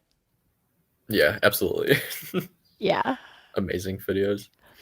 You don't think about it though. Like growing up here, these are just the names of the towns that Yeah. we've always known. Yeah, 100%. Yeah, it's a really interesting just going other places and realizing that they don't have the same kind of names for their cities. I don't understand why you struggle so much with the word Oconomowoc. Yeah. With what is it? 4 O's? What is does it have 4 O's in it? 5. 5. I think it's 5. All right. We're coming back in about a minute. Just a reminder, Alan, just to let you know, when I'm giving these hand signals, this is 3 minutes, 2 minutes, 1 minute. If you're talking during this, it just means wrap it up because we have hard breaks, so we have to get out at 7:49. And then just a reminder, because I have to tell all adults this, it is live radio. So whether it's live stream or radio, please do not swear. We are FCC compliant. Other than that, Absolutely. we get 30 seconds and we're going to have a great time. I'm going to put the screen back up and we'll see you in a little bit. Sounds great. You'll start to hear the music at 7:35. Mm-hmm.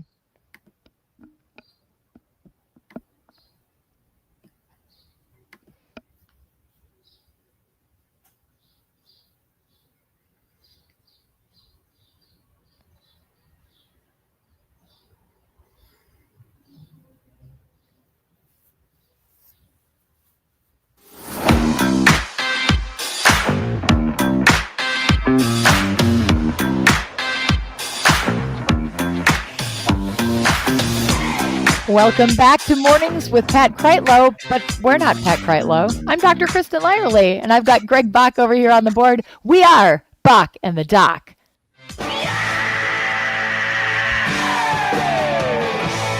I'm getting used to it. I set you up that time. That was good. Very much. I appreciate it. And for this segment, we are joined by Sheboygan's own Alan Tipple. Alan is the Wisconsin Youth Organizing Manager with Men for Choice. Thanks for joining us this morning, Alan. Thank you so much for having me. It's great to be here. Yeah, so tell us about Men for Choice. We hear a lot about women advocating for choice, but where do men fit in here? Yeah, so Men for Choice is an org that I work for right now, and we're kind of just centered around getting mainly young men, but any men of any age involved in the fight for reproductive freedom, because this is not a fight just for women. This is also a fight for all of our healthcare and all of our rights. Why? I mean, I see That's it a great obviously, you question. know, I'm an OBGYN doctor. These are my patients, but I have 4 sons. And we have a lot of oddly dinner table talk that also includes reproductive rights and abortion. That's just normal for us, but that is not, I think, common for most families and definitely for a lot of men of all ages, like you said. Why do men need to care? Why are they part of this conversation? Yeah, well, I think the problem that we're seeing right now is that men aren't a part of the conversation. I mean, obviously women and the people directly affected should be leading the conversation, but men are just sitting back and not being involved at all. And the reason why they should be involved is because reproductive health and abortion access is more than just a woman's issue. It's a family issue.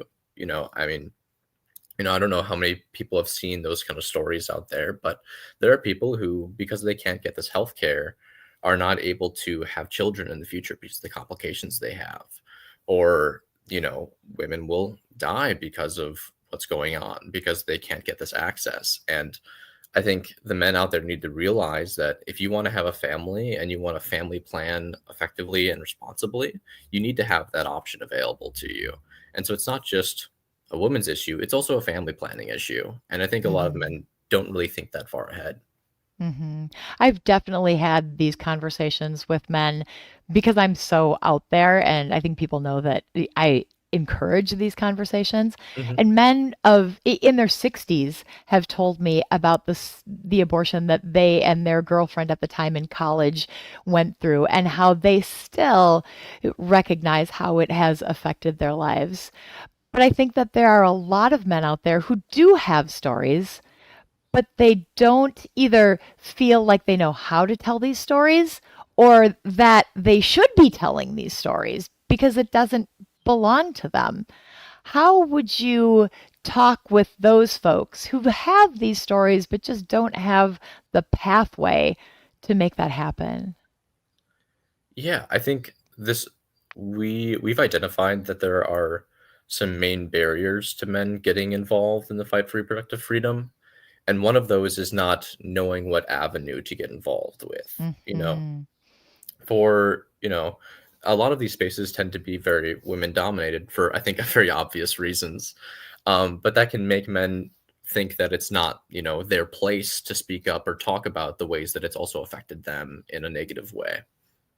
And I think the way that I would encourage men to talk about these personal stories they've had is to, take a look at who the main proponents for anti-choice legislation are. They're mainly men. The people who are advocating against women's right to choose are men. And so we need men on our side as well to explain why they support reproductive rights, their personal experiences with them. And I think that will, that kind of shows a more well-rounded perspective of the pro-choice side. Hmm. Yeah. And I think that my gut tells me that this was a major factor in the last presidential cycle. We saw amongst young people, most women voted for Democrats because Democrats are Mhm. on the side of reproductive choice. Most young men voted for Republicans, maybe not understanding, acknowledging we didn't think that it was going to be as split as it was, but it was a pretty well defined split. Yeah. Yeah, it was as a young man myself, it was very scary to see that Mhm. that many of my peers were because for the longest time I'd been hearing that we were the most progressive generation, right? Gen Z is going to change up the political landscape. We're going to be different. We're going to be more progressive, and seeing this kind of shift because of these like online right-wing influencers, this kind of anti-women attitude that's been kind of spreading online. It was very scary to see. And I think but I think that despite that, there are still the majority of young men support reproductive rights. They just didn't see it as their issue in this last election, like I think you were referencing. Mm-hmm. Hey, and the hope with Men for Choice is to help young men understand how impactful this is and to encourage them to engage on a level where it makes it obviously a monumental difference. Absolutely. Yeah. Like as I said before, there are a few main barriers that we've identified that young men have. One of those is identifying it as not just a woman's issue, as also a men's issue, a family planning issue. Another one is just understanding the harm that a lot of these abortion bans have. I've had a lot of conversations with young men and older men about this, and the most prevailing thing I've found out is that they just don't really know much about the abortion laws in their state, which, if they don't have a partner who's needed to get an abortion and they don't need to get abortions themselves, why would you need to know those laws? But then they don't really understand all of the harm that is being caused because they don't know what the laws are. What are you hearing from people that you're engaging with as you're having these conversations? Are you finding that most people have a sense of what's going on here, or is this surprising to them when you help them understand that they are actually part of this conversation? A lot of people are surprised, I would say, which I guess is kind of scary, but it's good to have those conversations. But a lot of people seem to be very surprised by the laws in their state when they don't know what's going on.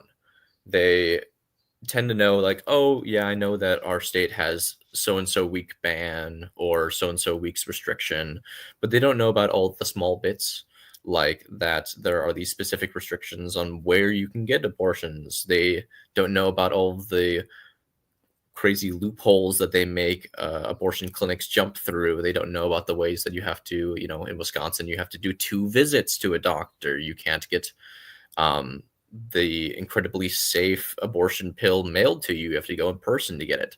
All these little small things that just set up roadblocks in people's way to get the healthcare they need. They're usually very surprised about those, and they don't understand how difficult it is or how bad it is.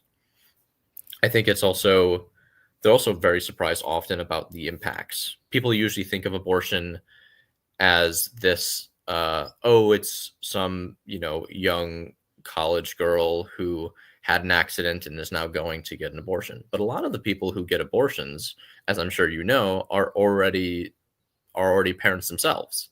And as I said before, are making a family planning decision. And a lot of times also it's because of a complication that happens in the pregnancy.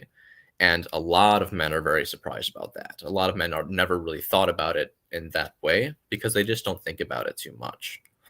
Well, so much of it doesn't make sense, don't you think? I mean, especially things like waiting periods, having to get an ultrasound, all of this interference, it just defies common sense. So it's no wonder that when men are confronted with these irrational laws, they're like, really? How could that possibly be? It shouldn't be. It is, yeah. But it is. So how do you reach out to these folks? How do you get in touch with them so that you can have these conversations? I think that's one of the biggest barriers that I see these days is we're all in our social media rabbit holes. So and it's easy to message to our like-minded people, but how do you get outside of that to have these conversations? We try to, our main form is through relational organizing. So we do a 10-week fellowship that young men can come into. It's 10 weeks of educating them on what the state of abortion is in the United States, how to take action. We put in some media training in there, some organizing training. And at the end of these 10 weeks that these guys have gone through and learned more and learned these communication methods and these organizing methods, they bring in their friends to have these conversations that I was just talking to you about, where we kind of synthesize the information we've gone over in the fellowship. We talk about what's going on, how they can take action, and kind of make them realize the impacts.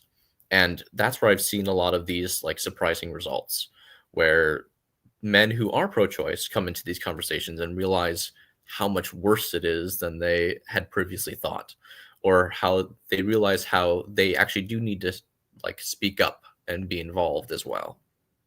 And so sorry. No, you continue, please. Yeah. And so we get these guys to bring in their friends, because the people who are going to listen to you the most are the people that are your friends and that trust you with that information. And so by having friends reach out to friends, it makes it a lot more comfortable conversation to have, because you trust the people that are talking to you about it. Exactly. And that's what I was going to say. So you're not just cold calling people and saying, hey, fellas, you need to worry or you need to be concerned about abortion. You're actually reaching out to people who are interested. You're bringing them into this fellowship program, and then you're having them have these conversations with their friends in a trusted environment, right? Yes, exactly. Yeah. What does this fellowship look like? Is it something where people have to travel and you've got extensive cost associated with that? Or how accessible is it for someone who might be listening and interested in participating? It's very, very accessible. It's entirely online, entirely virtual. We meet twice a week on Mondays and Thursdays, and it's a total of 2.5 hours over the week. So 1.5 hour on Monday, 1 hour on Thursday. I did the fellowship program when I was in my senior year of college, working a job on the weekend, doing full-time school during the week, and still going out and having fun with my friends. And I was able to fit the fellowship in there. And as you can see, now that I've graduated, I can continue a career in what I am passionate about with Men for Choice still. So even though I was extremely busy at the time, I was still able to make a pretty good impression during the fellowship. But yeah, extremely accessible. As long as you got a laptop, you can plug in from anywhere. You could choose to do a lot of different things. And in the last minute of our time together, why Men for Choice? Well, the fight for reproductive freedom in the United States is going to be a tough one going into the future. We've seen a lot of challenges, and it's important that people have the healthcare that they need and to live happy, healthy lives. And being able to support the women in your life by being a man for choice is important in pursuing that goal, and in being able to give your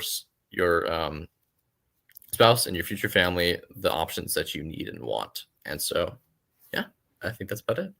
That's amazing, Alan. Alan Tipple, Wisconsin Youth Organizing Manager with Men for Choice. If people want more information, they can go to men4choice.org. Thanks for joining us this morning. Thank you so much for having me. You bet. I'm Dr. Kristin Lyerly, hanging out with Greg Bach. We'll be back shortly.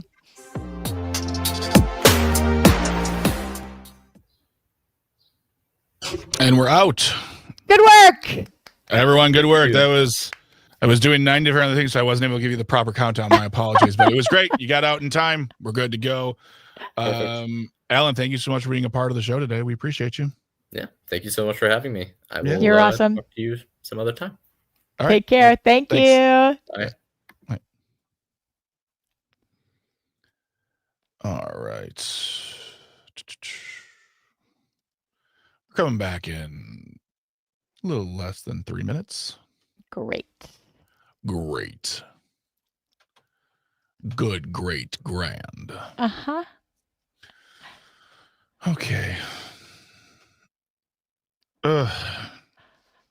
I want to talk about the fertility clinic bombing. Okay. All right.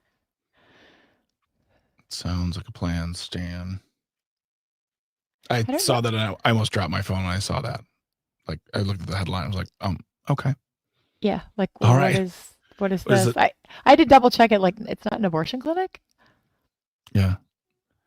Yeah. That's it. That's the other thing too, is I had to actually tell myself, Oh no, this is a fertility clinic. This is something we all agreed on for decades. Mm-hmm. Decades. Yeah, it's weird. So, all right, we got a little less than 2 minutes. I'm going to go do some things, and I'll be back in a moment.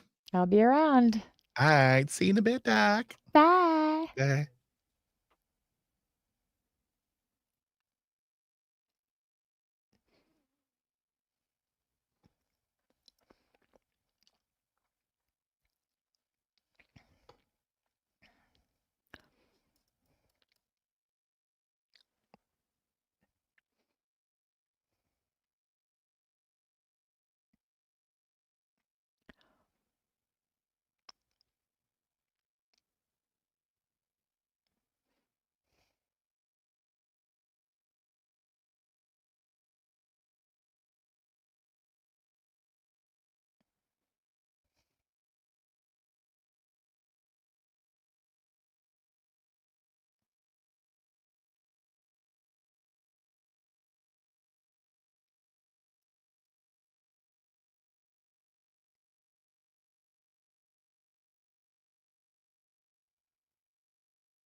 Welcome back to Mornings with Pat Kreitlow on the Civic Media Radio Network. We're not Pat Kreitlow. I'm Dr. Kristin Lyerly. And Greg Bach, he's on the board. We are Bach in the Dock.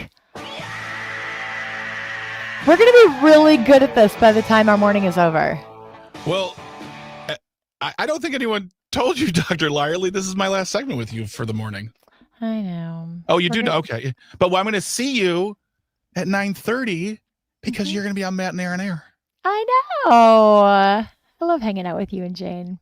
We love it. It's a great time. It is energetic. It's informative. It's positive.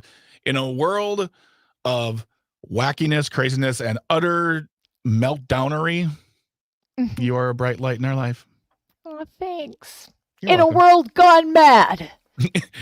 In a We can world gone. talk about gynecology. Yeah. Yes. So we'll do that at 9:30. But until then, Yeah.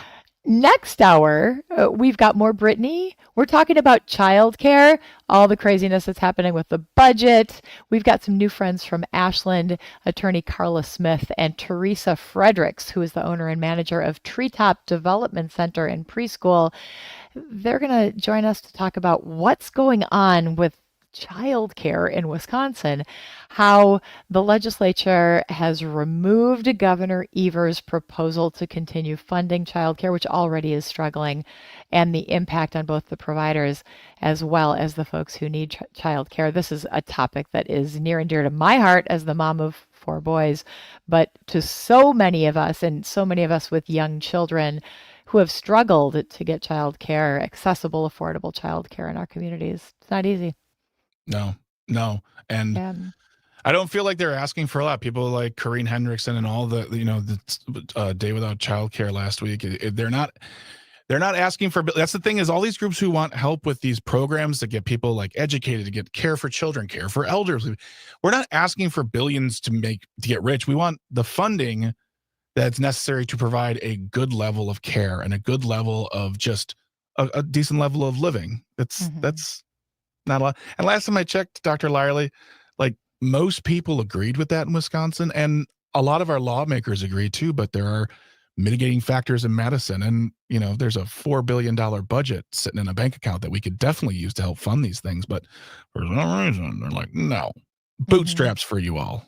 Yeah, I know. And these are our kids we're talking about. I mean, if we really want to encourage people to have kids, and we need people to have more kids in this country to support our economy and to continue to support the infrastructure, but the way to do it is not to hand out a medal. It's to make it affordable to Well, grow your family. Also, it's not about like I didn't know there was a birth rate crisis in this country until I asked you a couple weeks ago. And I don't Mhm. think the way of handling that is a few rich people having 30 kids. It's Mm-mm. about making it easier for all of us to have kids if we want it, and making them live in a world that's going to be tenable for the future. And ensuring that they have access to Yeah. things like health care so they can have a healthy pregnancy and delivery, and child care so that they can grow up in an environment where they've got education and support. This Yeah. is the foundation of the rest of your life. But speaking of the foundation of the rest of your life, did you hear about the fertility clinic bombing in Palm Springs, California? So I when I saw that headline, I almost dropped my phone because one, this is what I mean, it's different in its location, but this is what was happening like 25, 30 years ago. But those were clinics that provided abortion care and abortion health care and things of that nature. But this was a fertility clinic. Yeah, this is a IVF. clinic, yeah, with embryos. Yes, exactly. So I mean, it was like the thing we all agreed on like a year and a half ago. And then someone said, well, and that's how it always starts. Well, do we? And then some junk explanation, junk argument. And people start saying, well, we shouldn't have IVF. Why not? Why? What's the problem? Well, there are the embryos, and it depends on who you talk to. There Yeah. are a lot of ethical considerations when you're thinking about fertility. If you only believe in natural processes, then you're talking about no interventions. But fertility can really require a lot of drugs and science. And then you've got these embryos. And what if you don't use the embryos? What if the embryos are flawed? You have to implant them. And there are all of these considerations that you don't think about when you're entering this, and all you're thinking about is starting your family. But in this situation, I don't think we know what the motive was. And fortunately, all of the embryos were saved because the fire department acted quickly. This is different. I had to double check and make sure that this wasn't an abortion clinic bombing, Yeah. which we've kind of gotten used to the idea of that, sadly. I wouldn't. When I say I wouldn't be surprised, I don't mean to be flippant or poke light into the situation, but that happening would make me go, yeah, that does make sense, because that's where we're at in the world. We're back to that. That's the other thing too, is this isn't even a new thing. We've had this happen to facilities that provide access to healthcare that some disagree with. I mean, we know for a fact that IVF has helped Republican lawmakers have children. Ron Johnson's grandchildren are IVF babies. I believe And Mike Pence's kids. Yeah. I mean, this is all. This is publicly available information, so you can check this out here if you want to. But it is true. IVF is a wonderful technology. 1% to 2% of, I think it's even more than that, of babies in this country are born through a IVF means. This is important for people who want to start their families. So an attack like this any sort of a violent attack is unnecessary, unethical, irresponsible. So, yeah. Because the other problem too for me is, and then what's next? And I hate saying that, and I don't want to be a doomsayer or anything like that. But if someone does this, what's the next better idea for these individuals who are so against it? Well, I think that you are being a doomsayer. And so Sorry. we're going to lighten things up when we come back after this break, because this is Greg Bach. This is Dr. Kristin Lyerly. We're Bach in the Talk on Mornings with Peg Kreitlow on the Civic Media Radio Network. Once again, we are out, and it was my fault. I kept on thinking we were at a longer break, and I'm like, oh, we got time. And when I saw you do this, I'm like, what are you doing? I'm like, oh, no. I'm like, ooh, did something change about the clock that I didn't know? Nope, you didn't. That was all me. I got my brain and my feelings about this subject. I don't even know what to say. Like I just feel like this is one where I just want to say, and I didn't. I was talking. I should have said, just let other people talk. No, I like it when you talk. You have a lot of Yeah. important things to say. Also, you're entertaining, and I enjoyed spending time with you. Do I have a lot of things to say? Come on now. Come on. I didn't even get to do like a proper send off. That's fine. Damn. I hate this whole like limits thing. I want unlimited radio. Go That's back called a and edit it podcast. later. That's called a podcast. That's called a podcast, Dr. Lyerly. They have plenty of those out there. Plenty of those. Fine. All right, go do your thing. I know we have a big break, and I get Sam No, now. I'm gonna wait until Sam gets here first, because There he is. there he is. Hello. Oh, Hey, hello, Sam. everyone. This is Greg. This is Dom. How's it going? Good. It's Dom Lee. Absolutely. It just sounded like a name he made, like Dom Lee. Hi, I'm Dom Lee. I saw you. I saw you were texting us back and forth. I'm like, yeah, it's a real name. It is a real Yeah. name. All right. So yeah, it's been going good today. welcome aboard. Welcome aboard. Okay. I appreciate it. All right. I am going to take off now and let you guys control the world. And Dr. Lyerly, it's time for Sam in the Dock. Ba-ba-bum. Time for Sam in the Dock. All right, I'm going to get out of here. If there's anything else you guys need, just feel free to message me, and I will take care of it. But other than that, y'all have a good show. See you at Dr. Lyerly, 9:30. I'll see you at 9:30. Yeah, make sure. Yeah, we should have plugged that before I left, but I was talking a lot, so that's my fault. And Jane's coming by, right? Jane comes by at 8:50. I'll Okay. probably be there too, but yeah, it's fine. You had enough of me. I love you. I love you most. All right, bye. Bye. Sam, I'm going to run to the bathroom. I'll be right back. All right. Sounds good.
Hey, so what do we got going on today?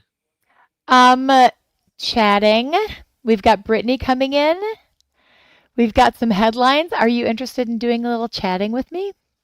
I can, sure. That would be awesome because I am not a soliloquy person. All right. How do you feel about talking about reproductive rights? Sure. Are you comfortable with that? Probably, yeah. We just had, I promise not to make you uncomfortable. And if you are like, we're getting into bad territory, you can be like, Yeah. But we just had a guest on who is part of an organization called Men for Choice. Oh. Uh-huh. Okay. And he's like a your age-ish kind of person. And it's an organization that is meant to give all men, but especially young men, the opportunity to have the conversation about reproductive health and why it matters to you too, because it does. Right. Yeah, it's pretty cool. Yeah, for context, she's an OBGYN who does radio. Well, I guess more than on the side now, because you got your own show, right? I got my own show. Yeah. I know, it's crazy. Awesome. Okay. It's super fun saying, and you can find me wherever you get your podcasts. Yeah. Just yeah. plug my name in.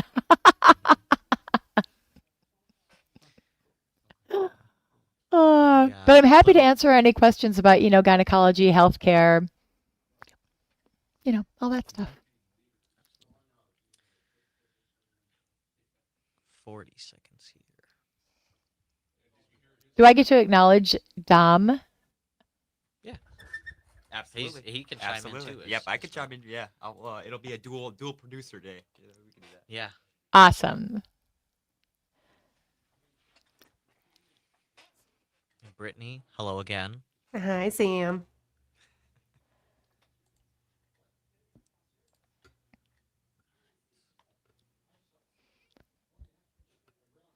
We've got a full house this morning. Here we go.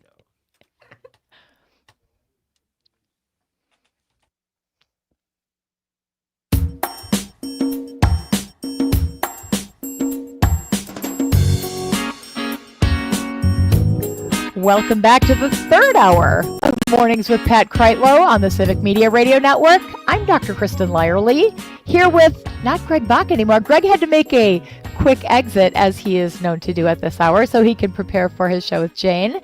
But Sam is here. Welcome, Sam. Hello, it's so good to be here. I'm so glad you are here. Sam in the Dock doesn't have the same ring to it, so we're going to have to come up with something else. Davison in the dock. Tony Zimmerman on the texts says that might have a good ring to it. I like that. Or we've also got Dom, so it's Davison, Dom in the Dock. There we go. Yeah.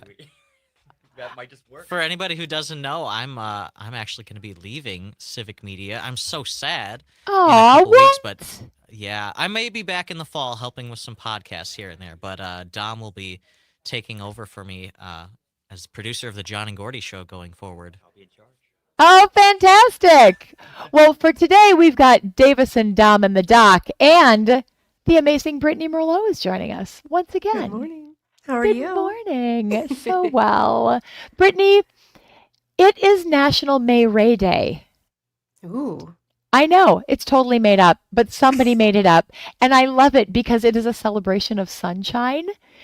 And that gives us an opportunity to talk about vitamin D, which comes from sunshine and was discovered here at the University of Wisconsin. So there is, let's celebrate sunshine and that. Seriously, I had no idea. Go Wisconsin. I mean, that's the Go best part of the Wisconsin. weather. The sunshine. I know. So can we have some, please? Well, if you're up north, you can have some. If you're down south, maybe. Maybe What on if I'm in occasion. the middle? I'm in Green Bay. Probably not. No, How about a lake come breeze on. for you in Green Bay? Oh, it's going to get rough too. Today it's about 25-mile-per-hour winds. By tomorrow, we're going to see the winds off the lake at about 40 miles per hour. So we're going to be Oof. stuck with some clouds, unfortunately. But we're going to celebrate the sunshine this weekend, which is perfect timing on Memorial Day weekend. Oh, yes. Yeah, so I'll take the rain during the week while we have to work. Let's celebrate the sunshine, internally today and then outside in it on the weekend because we're going to dry things out by Thursday. We're looking to get a little bit warmer too as we move into the weekend, mid-60s for a good chunk of the state. Friday, Saturday, Sunday, sunny, dry, but we might have rain start to move in by Monday. So just heads up if you're going to be out in a tent or outdoors or doing stuff like that. Monday might get a little dreary. I heard you say Friday, Saturday, Sunday, sunny. Yes. Amazing Memorial Day weekend forecast. Oh, this is the one I ordered. Thanks for coming through. You're welcome. I tried. I had to order this up a couple months in advance, and had to wait my turn, but Mother Nature decided to give Wisconsin a break finally. This is because it is the unofficial start of summer for us here in Wisconsin. And many of us have already dusted off our grills because we had that beautiful week last week. Was that just last Yes. week? It was. Wow. Yeah. So we really get to kick it off this upcoming weekend, and it sounds like it's going to be wonderful. It Thank really you. is. It snuck up on me too. I don't know how it's here so fast, but I'm excited for it. It just keeps happening that way. The older you get, the faster it comes. Why is that true? Sam, are you ready for that? For what is this? What is sneaking up on me? The older Life. you get. Oh, yeah, I was Lives. talking earlier this morning. I went camping this past weekend without like a sleeping pad or anything like that. I was just on the ground, and it used to be just fine, but boy, it kicked my butt on Saturday night. I did not sleep well. Sneaking up Mhm. on me, all right. Yeah, Mhm. that's where it starts. You can't do the ground floor camping much anymore. You'll need No. like 6 pads. Yeah, yeah, But at least you get a good forecast for Memorial Day. Yes. yeah. It's gonna be great. I'm looking forward to it. It's going to be fantastic. Brittany, thank you so much. Have a wonderful rest of your day. You too. Thank you. Thanks. All right, Sam, let's keep this conversation going. We had Alan in our last segment with Men for Choice. He's a young guy. He graduated from college recently, and the organization that he works for, the mission is to talk with young men about why reproductive rights are important to them. I would love your thoughts as just a guy on this topic. Like, is this something that you care about? Is it uncomfortable to talk about?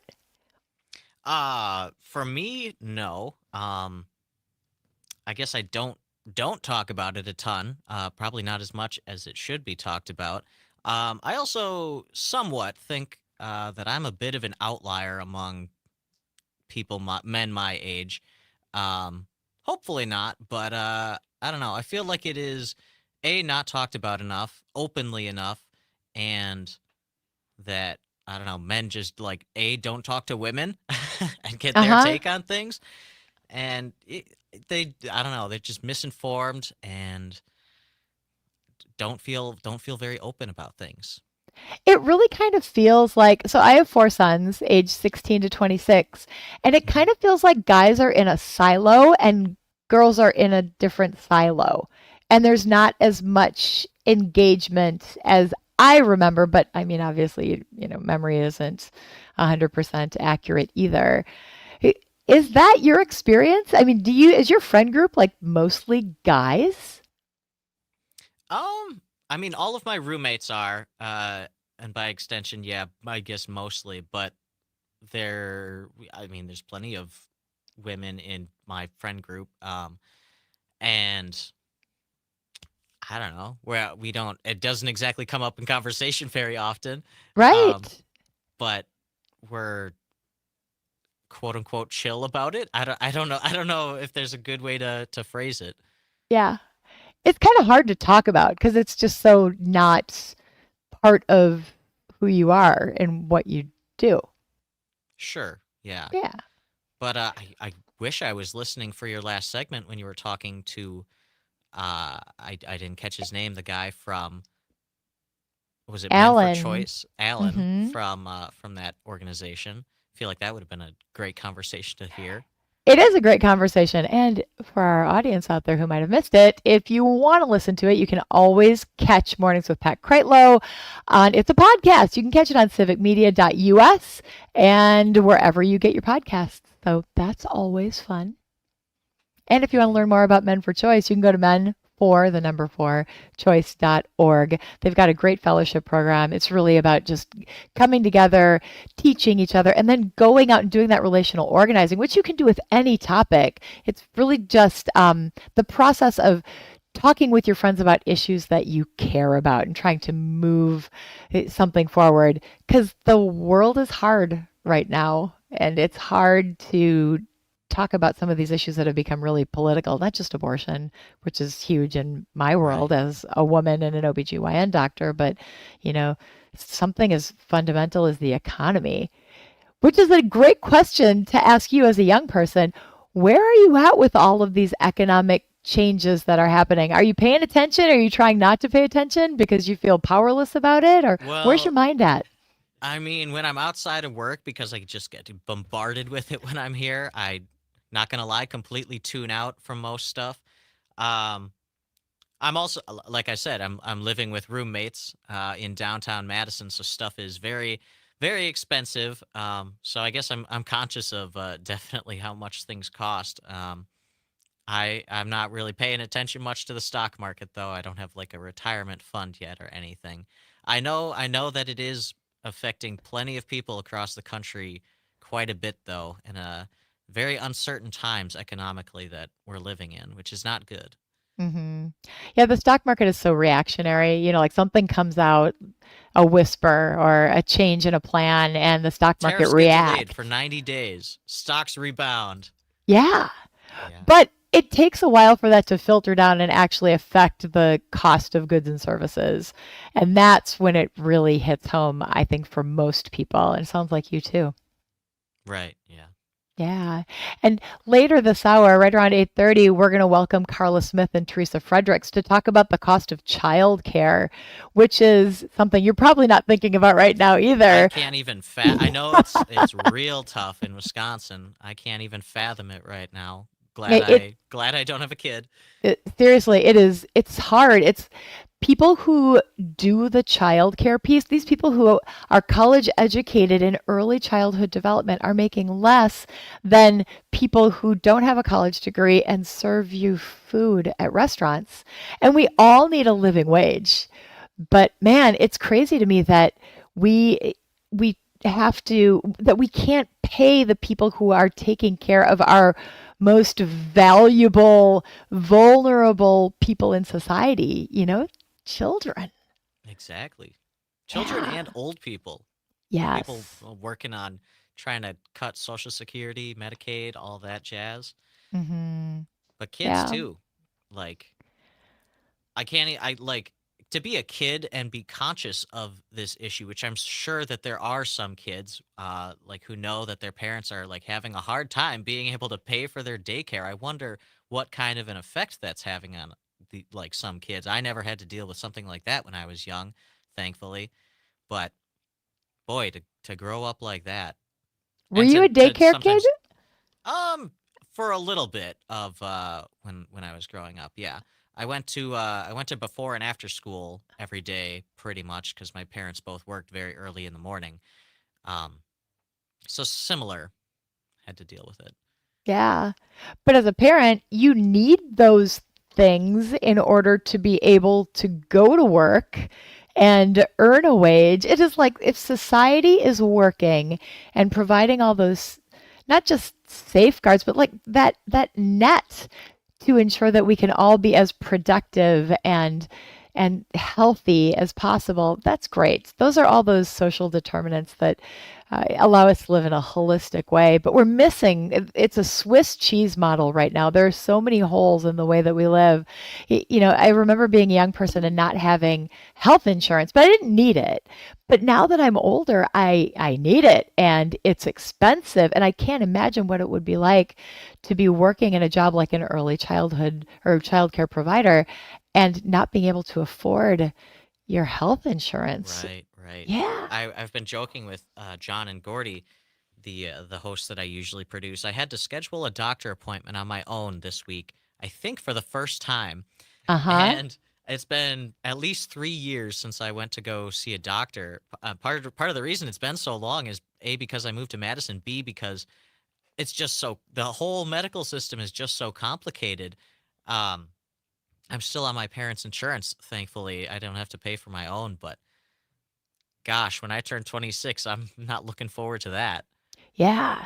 Well, it's complicated even to know who do you go see and what kind of a visit do you ask for? And there are so many questions. It's so much harder than it needs to be. And that discourages people from getting the kind of care that we need, especially routine preventive care when you don't have a problem that needs to be solved and you're just doing it for maintenance. Mm-hmm. Right. Yeah. Oh, brother. Well, we're not solving that problem today, but we're picking away at it. And later this morning, like I mentioned, we're going to be talking about childcare and healthcare and how that all fits together. And then at the end of the morning, we're going to be talking with Jane Matinaire about her show. So I want you to stick around. This is Mornings with Pat Kreitlow. I am Dr. Kristin Lyerly. We've got Sam and... Are you going to say anything? Dom. There we go. Dom and Davison. Dom, you are welcome to chat. We want you part of this conversation. Yeah, All right, let's we'll do do it. All right. So when we come back, we've got Dom and Davison and Doc, the whole crew. Let's keep this conversation going.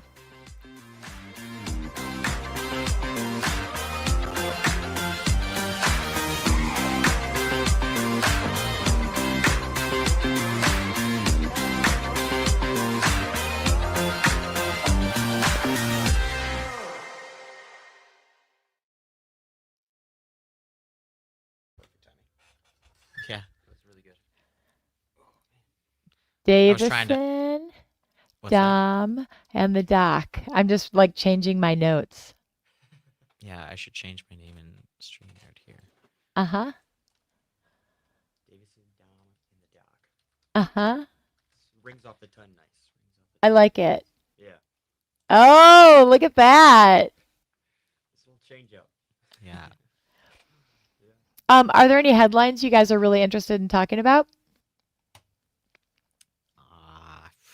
I haven't looked at the news all weekend. Good I, for you. I biked to New Glarus with my roommates over the weekend. Oh, let's talk about biking. Yeah, sure. Yeah, because it's bike month. Let's do it. Oh, really? Huh. Mhm. Cool. Sam, was that you who biked? Yeah. Yeah, I biked. I'm a It was, biker. yeah. I didn't realize some of my roommates' girlfriends and their friends all live in a house together, and they drove down. I didn't realize that they were going to be driving, and so I loaded all of my camping gear onto my bike. It was heavier than everybody else's. But I made it. I made it there and back. Oh my gosh. I wouldn't That's follow you. awesome, though. What great exercise. Yeah, yeah. My legs are tired. It's hilly. It wasn't too bad. If you follow the path, it's not too bad. There was Oh, trail yeah. was closed for like the last couple miles into New Glarus, so there were some hills, but Mm-hmm. Yeah, it is National Bike Month. huh. Mm-hmm. Yeah, I have a BMX actually. I do. Do you do like tricks and stuff? I or- used to. Yeah. When back in my heyday in high school.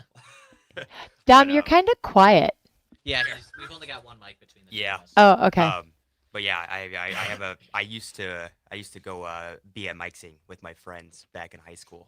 That's fabulous. It was really fun. It was really fun. I miss it. Hmm. 10 seconds. We're definitely talking about bikes.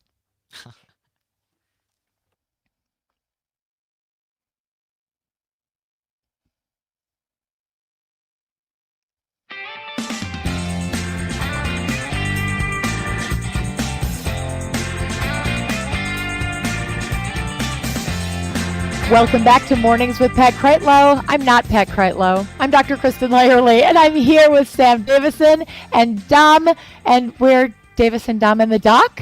We just keep switching it up all morning. It's well, I mean, it rolls right off the tongue, however you say it, right? It's a lot of D's. Yeah, yeah. We're fans of alliteration here. Absolutely. I like it. You know what else we're fans of? We found out during the Secret Show, May is Bike Month, and Sam rode his bike to New Glarus over the weekend. That's right. Yeah. It's about 30 miles away from Madison. My roommates and I we went camping there over the weekend. It was a good time. And you didn't just ride your bike, but you also had a bunch of stuff on your bike? Yeah. Well, okay. My roommates' girlfriends also came along. Most of them. They drove. I didn't realize they were going to be driving, so they all loaded their stuff in the car, and I packed everything on my bike. My tent, a blanket, backpack full of food and clothes. It was good and heavy, but made it there. I got to say that's pretty impressive. Yeah, thank you, That's thank very, you. very impressive. What were you riding? It was it was an old steel 3-speed. Oh my it was gosh. a big old heavy bike. Yeah. I don't know how you. Um, I don't know how you. that's a heroic Oh, effort. oh, thank you. Yeah. And it didn't have an engine, right? Like no battery, no motor. No, not an Mhm. e-bike, nothing like that. Wow. Just That's- just the pedals. Just Yeah. fought through the pain, man. Fought through the pain. Yes, yes. Well, as I understand it, you're also a biker, and you too, Dom. Yeah, Dom, tell us about your BMX days. Oh man, I remember during the little break there we were talking about it. I almost shed a tear. Yeah, Aw. back in high school, I used to BMX with some of my buddies. And I haven't recently, but I used to do some cool tricks, I'd say. I also skateboarded and all that too. But yeah, BMXing was it was a big part of my childhood for sure, for sure. And BMXing are the smaller bikes that have like pegs and you can do the tricks. Correct. Yep. Uh, Yep. how- You could do A lot, yeah. You can do a lot of tricks. It's a way lighter bike. It's really cool. I mean, I went to the skate park all the time and did my cool little tricks. I have some YouTube videos on my old YouTube channel and stuff like that. So Wait a minute. You have a YouTube channel of you BMXing? no, I don't. No, that I was Uh-huh. totally not. Definitely not. Uh-huh. Yep, we're going to have to unpack that for our next episode together, which will happen at some point, I'm sure. Absolutely, absolutely. Yeah, I love to ride. I do a different kind of riding than you guys, though. I ride either a skinny tire or a fat tire bike, but I go for long distances. So I'll do, like 20 miles at a pop, or throughout the summer, I'll do 100-mile rides, like the organized rides, a lot of those. So up in Door County, there's a Century, which is really nice. And the cool thing about that is they have food for you. So you ride for 20 miles, you eat the donuts, get some coffee, hop back on your bike, ride another 20 miles, Yeah. get some cheese curds and pickles, Oh, have some man. good conversations, ride for 20 miles.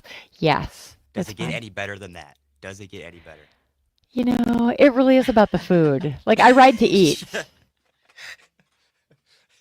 And at the end, there's beer, and I ride for that too.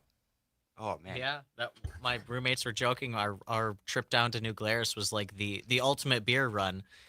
We wanted to go to the brewery there. They was closed on Friday, but there's plenty of other options there. It was a fun trip. The brewery is an awesome visit. Have you been there? I have. It's fantastic. It's a beautiful setting. It's up on the hill. It's a self-guided tour. It's stunning, and it's so Wisconsin proud. Yeah. Yeah. Like Spotted Cow is the quintessential Wisconsin beer, just about. Yeah, Yeah. it is. I take it sometimes when I travel because friends ask for it, and you can't get it Yeah. outside of Wisconsin. Oh, So really? if I'm, Huh. mm-hmm, I guess that makes sense. But mm-hmm, yeah. So to spread a little Wisconsin love, you always have to include a little Spotted Cow. So you guys weren't paying too much attention to the headlines over the weekend, but did you hear about the Mexican ship that ran into the Brooklyn Bridge? no, we had another ship run into a bridge. Yep. Same thing. It had engine failure, and it just went off course and just drifted into the bridge. 2 people died. Ooh, Yeah. that's unfortunate. Yeah. You could see it all. I mean, it was all over all news outlets. Is it like before where like the bridge is just shot now? They're gonna have to rebuild it completely. Mm-mm. Nope, not nearly like what happened in Baltimore. Oh, okay, that's good. But the ship is they're trying to figure out what happened, obviously, and the ship is broken, and so it was on a Goodwill. It's a Mexican ship. It was on a Goodwill tour. It was headed over to Iceland, I think. So really unfortunate, obviously, with that loss of life. What's going on with ships and engine failure and running into bridges? Good question. I mean, transportation in general, all of the Planes, issues we're yeah, having with yeah, planes in the country yeah. too. Yeah, Secretary No. Duffy, are you listening? Secretary Sean Duffy, Get he's on our it. guy. Get on it, man. Yeah, this is the boy. real world. Let's do this. Get my joke there? He was on the real world. Right? Yes. You with yeah. me? Before my time. Yeah. I think both of us were born in this century. Yep. Yeah, but you're right. I mean, with airlines, with everything that's happening in Newark, but across the country, all the near misses, it's really scary to think about traveling. And I'm sure that that's affecting people with their travel plans this summer. Right. Yeah. Speaking Yeah. of- are you going anywhere for Memorial Day weekend next weekend? Brittany Merlot said it's going to be good and sunny for us for the most part. I know it's going to be beautiful. I think I'm going to stay home. I travel Yeah. a lot, so home is going to feel like a vacation. That's good. Yeah, I know. But the weather, when you get a good Memorial Day weekend, that's a gift. Sure is. Yeah. All right. Well, when we get back from this break, we will be hanging out with attorney Carla Smith and Teresa Fredericks, owner and manager of Treetop Development Center and Preschool, talking about childcare in Wisconsin and what we can do to make it better.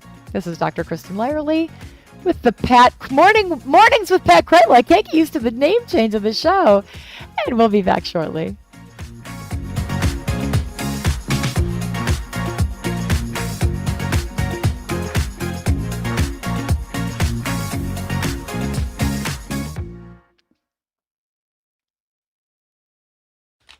I Somebody just call- got used to calling it Civic Media Mornings. Oh yeah. Yeah. Somebody is trying to get a hold of me. I think from. Have you heard about like what I'm doing after I'm leaving Civic or no? No. Oh, I'm well, eventually going to become a social studies teacher, but this fall I'm going to be working as a sub, and I'm like doing all of their onboarding stuff, and I think they're trying to call me this morning for something. Oh. That's all. You're gonna have to grab that when you get Yeah, get off air. I'll be fine. They left me 2 voicemails now, or somebody did. It might not be them. I don't know. Somebody's trying to get a hold of me. Well, you've got a minute. I'll wait till we're off. I don't want to. And it looks like our guests are here. Oh yeah, I forgot that I Yeah. gotta let him in. I'm so used to, I guess, Pat doing it. Sorry about I that. know. Good morning. Good morning. How are you? Really good. How are you doing? Oh, good. It's Monday. Can you hear me okay? I hear you just fine. And me too. Thanks for having me today. Thank you for all that you do and for being here on the show and doing the advocacy work. That's a whole other level. It is, but it's so important. It is. Are there specific things that you want to emphasize, things that I can tee up for you?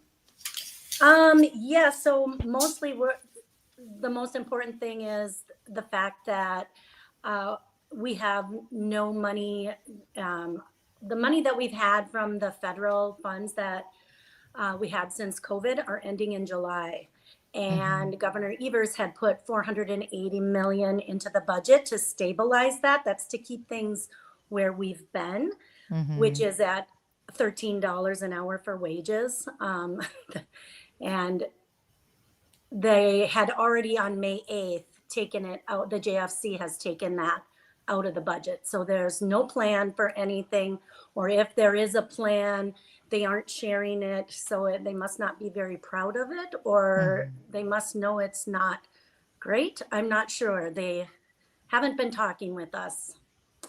So when Teresa showed up to Hayward after asking Senator Quinn for a year for money, she showed up to Hayward at the Joint Finance, and she said, well, why is there $0 here? And he said, well, that's just politics.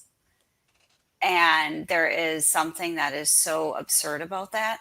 I don't know if that's his quote directly, Teresa, but Yeah, I think I read that somewhere. He didn't say it to me. We had our 2 minutes to be able to, say what is important. And childcare was one of the top 3 items across the board at all of these listening hearings from the JFC that they had around the state. And 80% of constituents want funding for childcare. So we're just really baffled as to why there's $0. We are just one of 6 states that does not invest in early childhood. And yeah, it's kind of crazy that $3 billion is okay in the prison system, but not a single penny for our littlest people. What are the stats on how many child care centers could potentially close when this funding goes away? Yes, there's been studies done and surveys done, and around 25% of family child care and group centers are slated to close if there is no funding. And for those that are not closing, the tuition is going to be just skyrocketing because that's how we pay our staff, is just strictly through, well, at least for me, strictly through parent payments. And parents can't afford to spend as much as they already are. We're in a rural area, and so it's just crazy. We are going on the air in 15 seconds. I just wanted to let you know, you'll see Sam give finger signals like this. These are minutes. And then if we do this, that means wrap it up.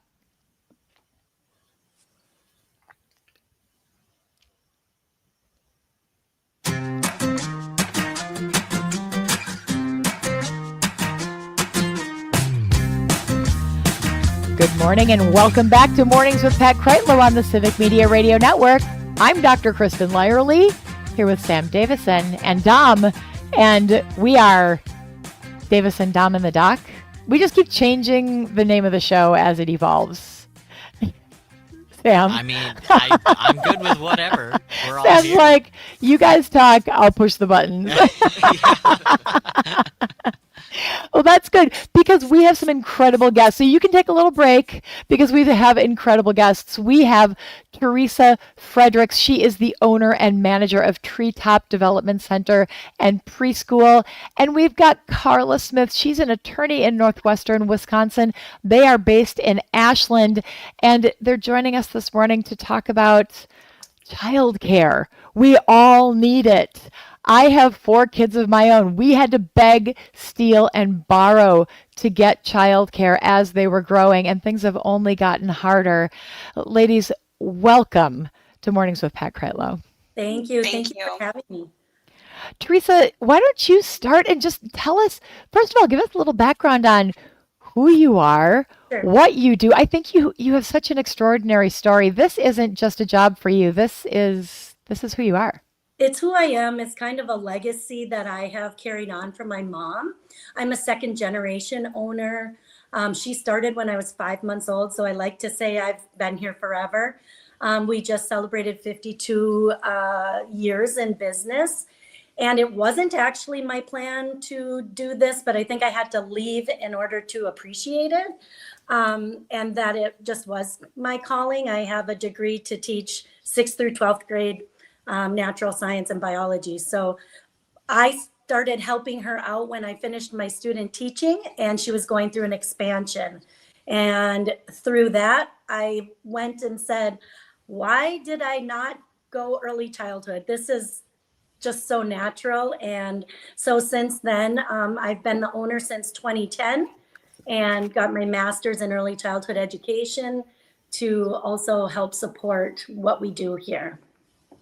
You have a master's. You are the owner. This is a business that was started by your mom. This is hardwired in you. It is. Little known fact, my brother couldn't say my name, Teresa, and called me Treetop.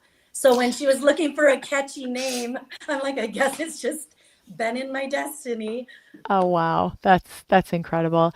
Hey, and Carla, how are you involved here? You're an attorney, but more.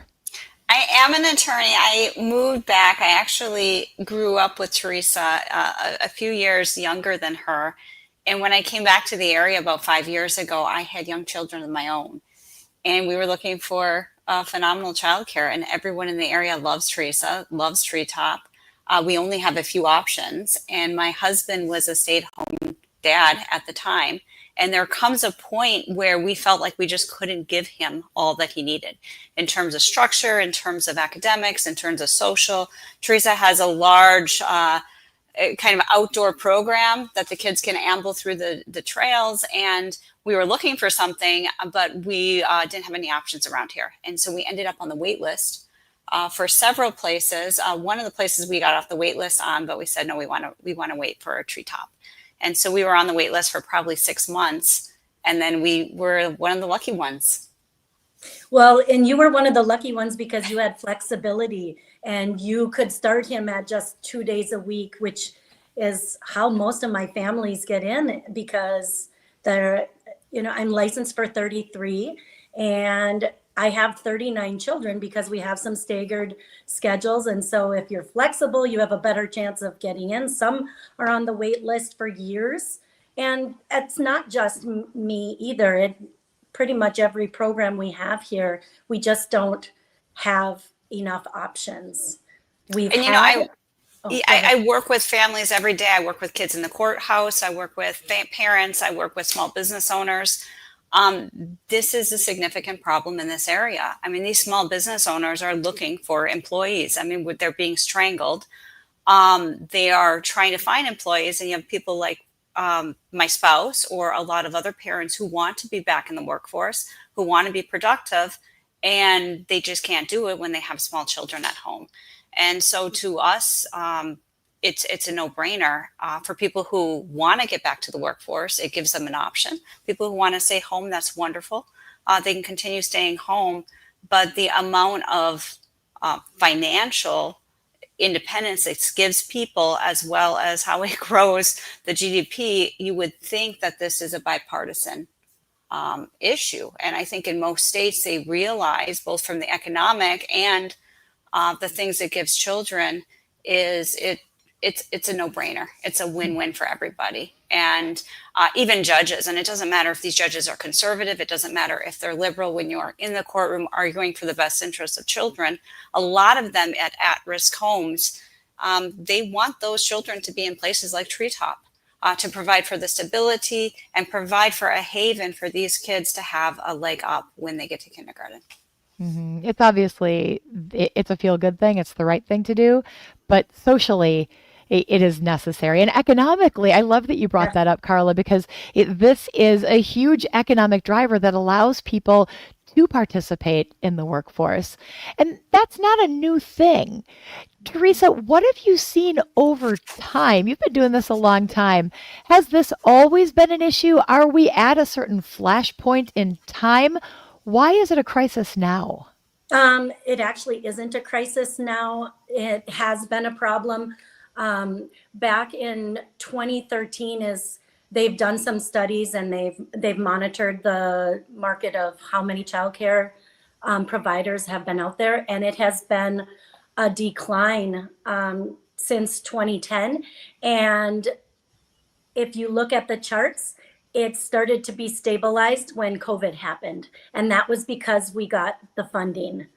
And so we were able to freeze the tuition for parents. We were able to raise wages for teachers. So we were able to recruit more teachers during that time.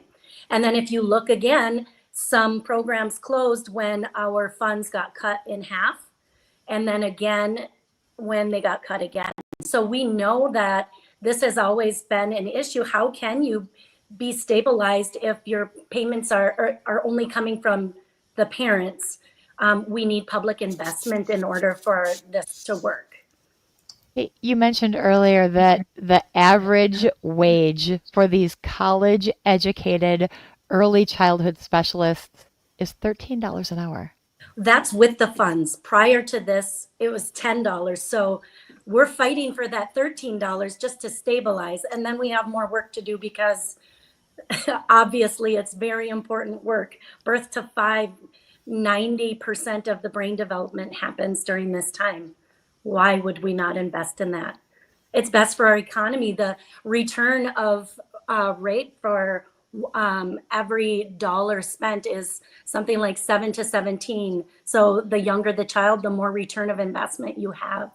It just makes sense. I don't understand why it's not black and white for everyone. It does make sense. And from an early childhood provider's standpoint, that's a tough wage. $13 an hour is less than people who work in restaurants or gas stations. And I I really value my staff, and I want to retain quality staff. And so how do I do that? By working a whole lot of hours. I not only am the owner, the director, I'm the preschool teacher. Sometimes I'm a cook. I can be maintenance.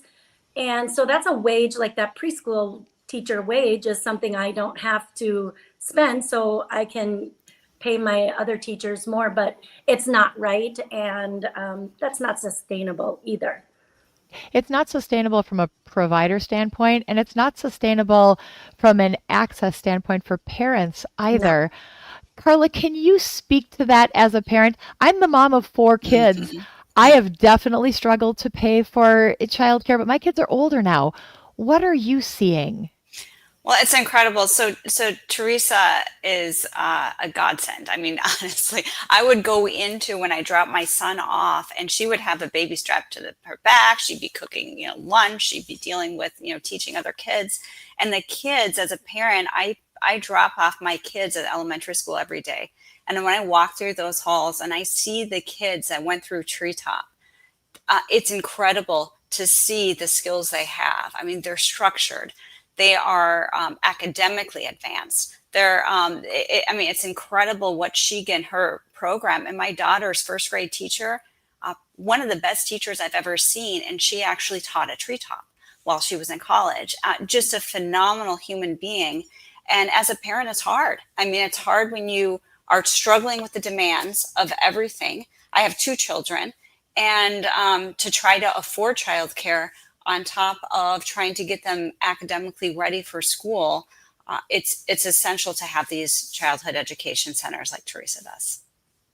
It's a struggle for parents. It's a struggle for providers.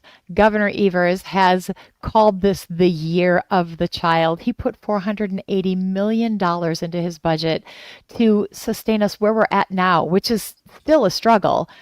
But what we saw with joint finance is they removed all of that funding. We don't know what the plan is for childcare moving forward. And we know that the funds that have been sustaining this are going away at the end of June. Teresa, what will the impact on your center and centers in general be in Wisconsin? Well, it's slated to be 25% of programs are going to be closing. They will not be able to sustain anymore.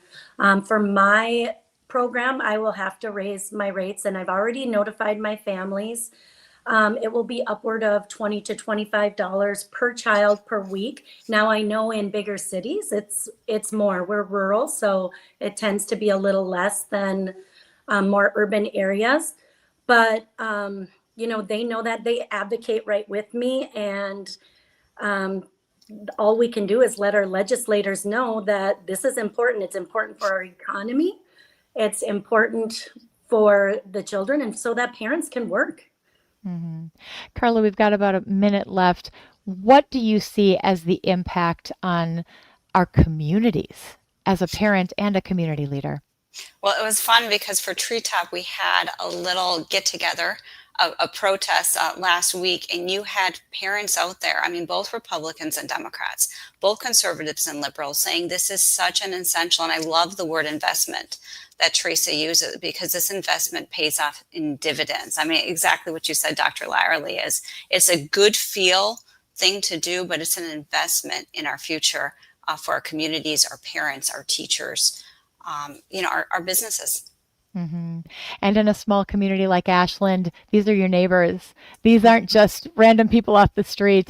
Teresa has been an investment in Ashland for over 52 years. Yeah. Hey, I want to thank you both for taking the time to join us this morning and for your incredible advocacy work and for taking care of some of the most vulnerable people in our communities and our communities in general. Very grateful to you both. Thank you so much for inviting us. Yeah, thank you. You're so welcome. We're going to be talking about this on my podcast this weekend, Saturday and Sunday at 3 p.m. on WISS and WGBW. On the other side of the state, in Sheboygan, where community leaders and child care providers will also be sharing their stories. So thank you again to our guests. This is Dr. Kristin Lyerly on Mornings with Pat Kreitlow on the Civic Media Radio Network.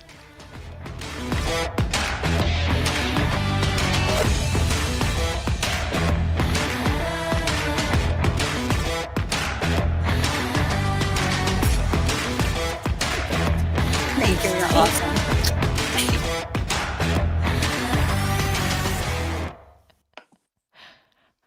I have to give a little bit of a long bumper there, Teresa. You're amazing. Oh, Thank sure. you so much for what you're doing.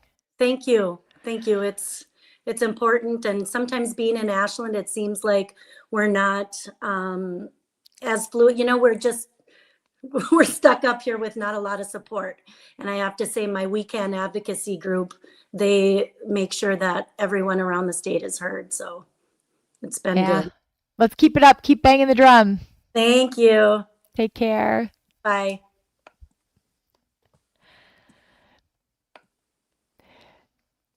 Jane, you look worried. I can't hear you. Jane. Jane. Greg. Oh. Jane. Nope. 2 is in there. Greg's got to turn the board up. Oh. Greg, you have your mic muted. Oh, there we go. Oh, there you go. You have your mic muted. I didn't have their mics up. They're good now. Oh, gotcha. Oh, Calvin's there. Hello? The full house. Hello. Cal, can you turn my mic up? It's up. I can hear you. Are we coming from 4 different geographical locations? 1, 2, 3 at least. Jane, are you in Milwaukee? No, Or I'm in Waukesha? Racine. Racine. Yeah, exactly. Wow. We're having headphone wars. We got this. It's Monday. It's Monday. We can do this. It is a Monday. I feel so Monday, and the weather is like, It's a good look at my nap day. grass. That's exactly what I said. Nap and soup. Nap and soup. Oh, Soup. soup. Yeah. I'm trying to do this thing where I throw a lot of produce away because I buy it thinking my kids will eat it, and they don't unless I literally like spoon feed it to them. So when I'm not home, I end up throwing it away. So I've got these potatoes that are on the verge, but Yeah. they'll make great soup. Ooh, that's a good idea. Yeah. You As can long always as the ro- kids don't you see can- the potatoes in advance. Because Well, they you can wouldn't always want it. roast them beyond recognition also. That is true. I'm big on slicing and roasting I'll eat spuds lately. I'll eat a potato in almost any form next to raw. Like I don't care. I've eaten Like, raw potatoes before. Of course you have, Sam. You live life. You're the DW. It's fun. You're of the people. You're of the dirt. You're You live the Of life. the You live dirt. you live on the land and experience the world. You say you have to spoon feed those potatoes to your children. Your youngest is what, like 15? 16. There it is. No, like I have to if I want them to eat fruit, I have to cut the fruit up for them. They won't just like take an apple, but if I cut it up and give it to them, they'll eat it. They will eat it. Huh. Here we go.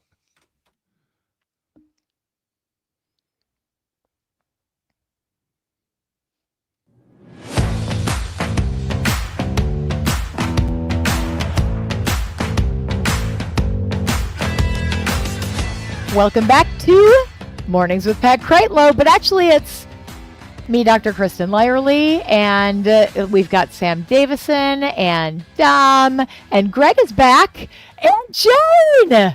Good morning. Good morning. Good morning. It's Monday. It's so Monday. It is Ugh. such a Monday. We were talking apparently, and I always forget that you have the show behind the show because people on the stream can hear what we're talking about. So we were talking about soup. And what a great soup day this would be. Soup and nap. Soup and nap day. Yeah. Curl up with a good book. Have a little mug of noodle soup. Ooh, I got my afternoon planned. I know, and like store up your energy because this weekend is going to be fantastic. Yeah, the weather looks good. Tomorrow's supposed to be rainy and cold from what I've seen, kind of like today. We really do need the moisture and we need the rain. So I know it's going to be kind of blech, but for the next couple of days. But then, yeah, it looks nice. And then Memorial Weekend is looking pretty good. So That's already happening. Oh, my goodness. Memorial I Weekend is this a week from today. The official, unofficial start of summer.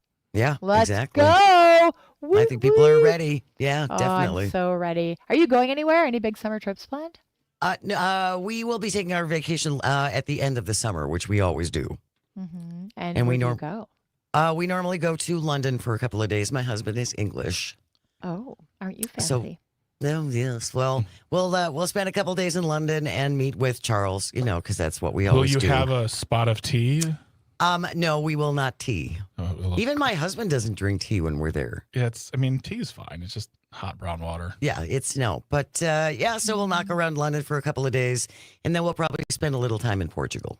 Is You know, the plan. interestingly, it is Harry and Meghan's anniversary today. Is it today? 2018. Wow. Wow. They've been married for Harry and Meghan have been married for 7 years.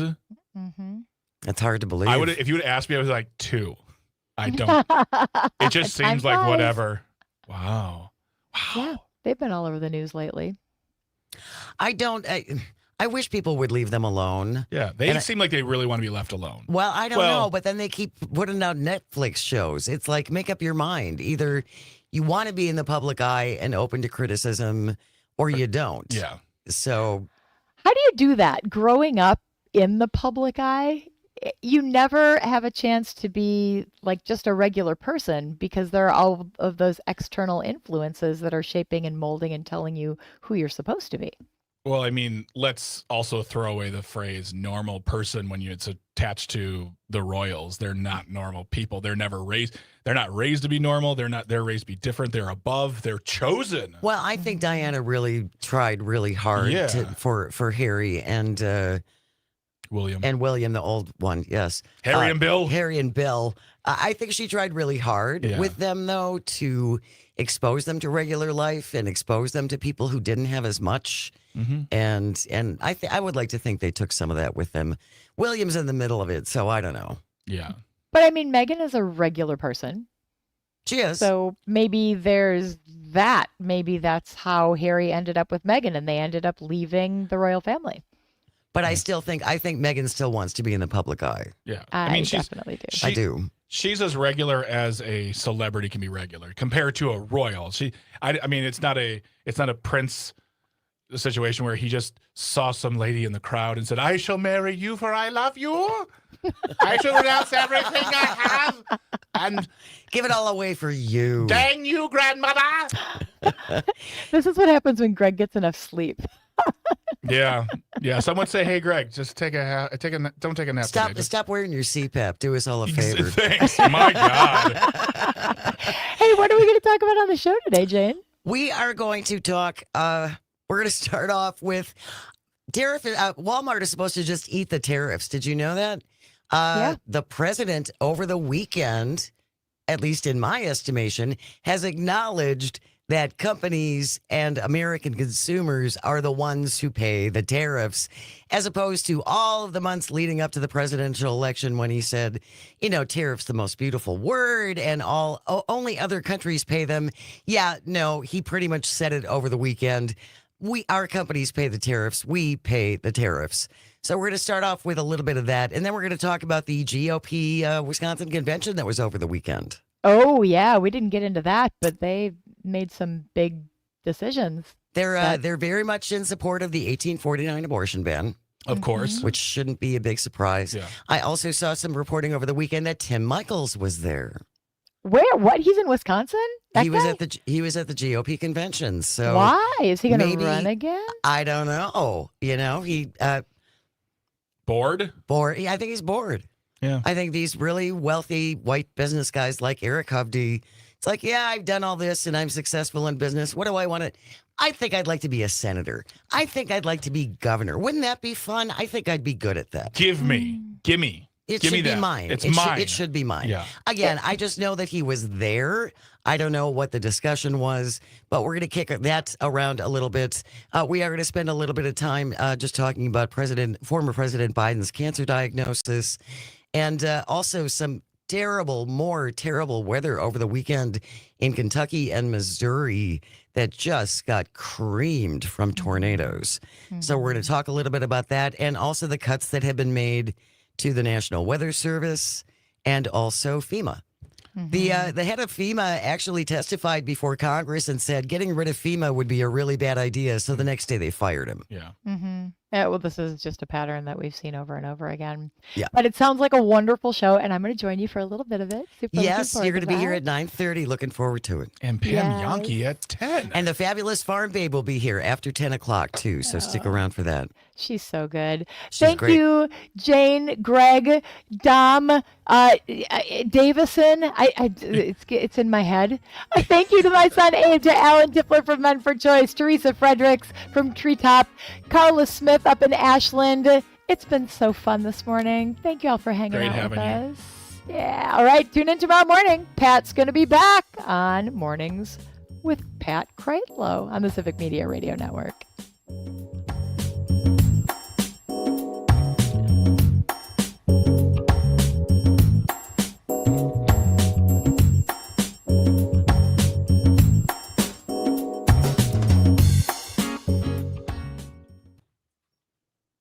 All right.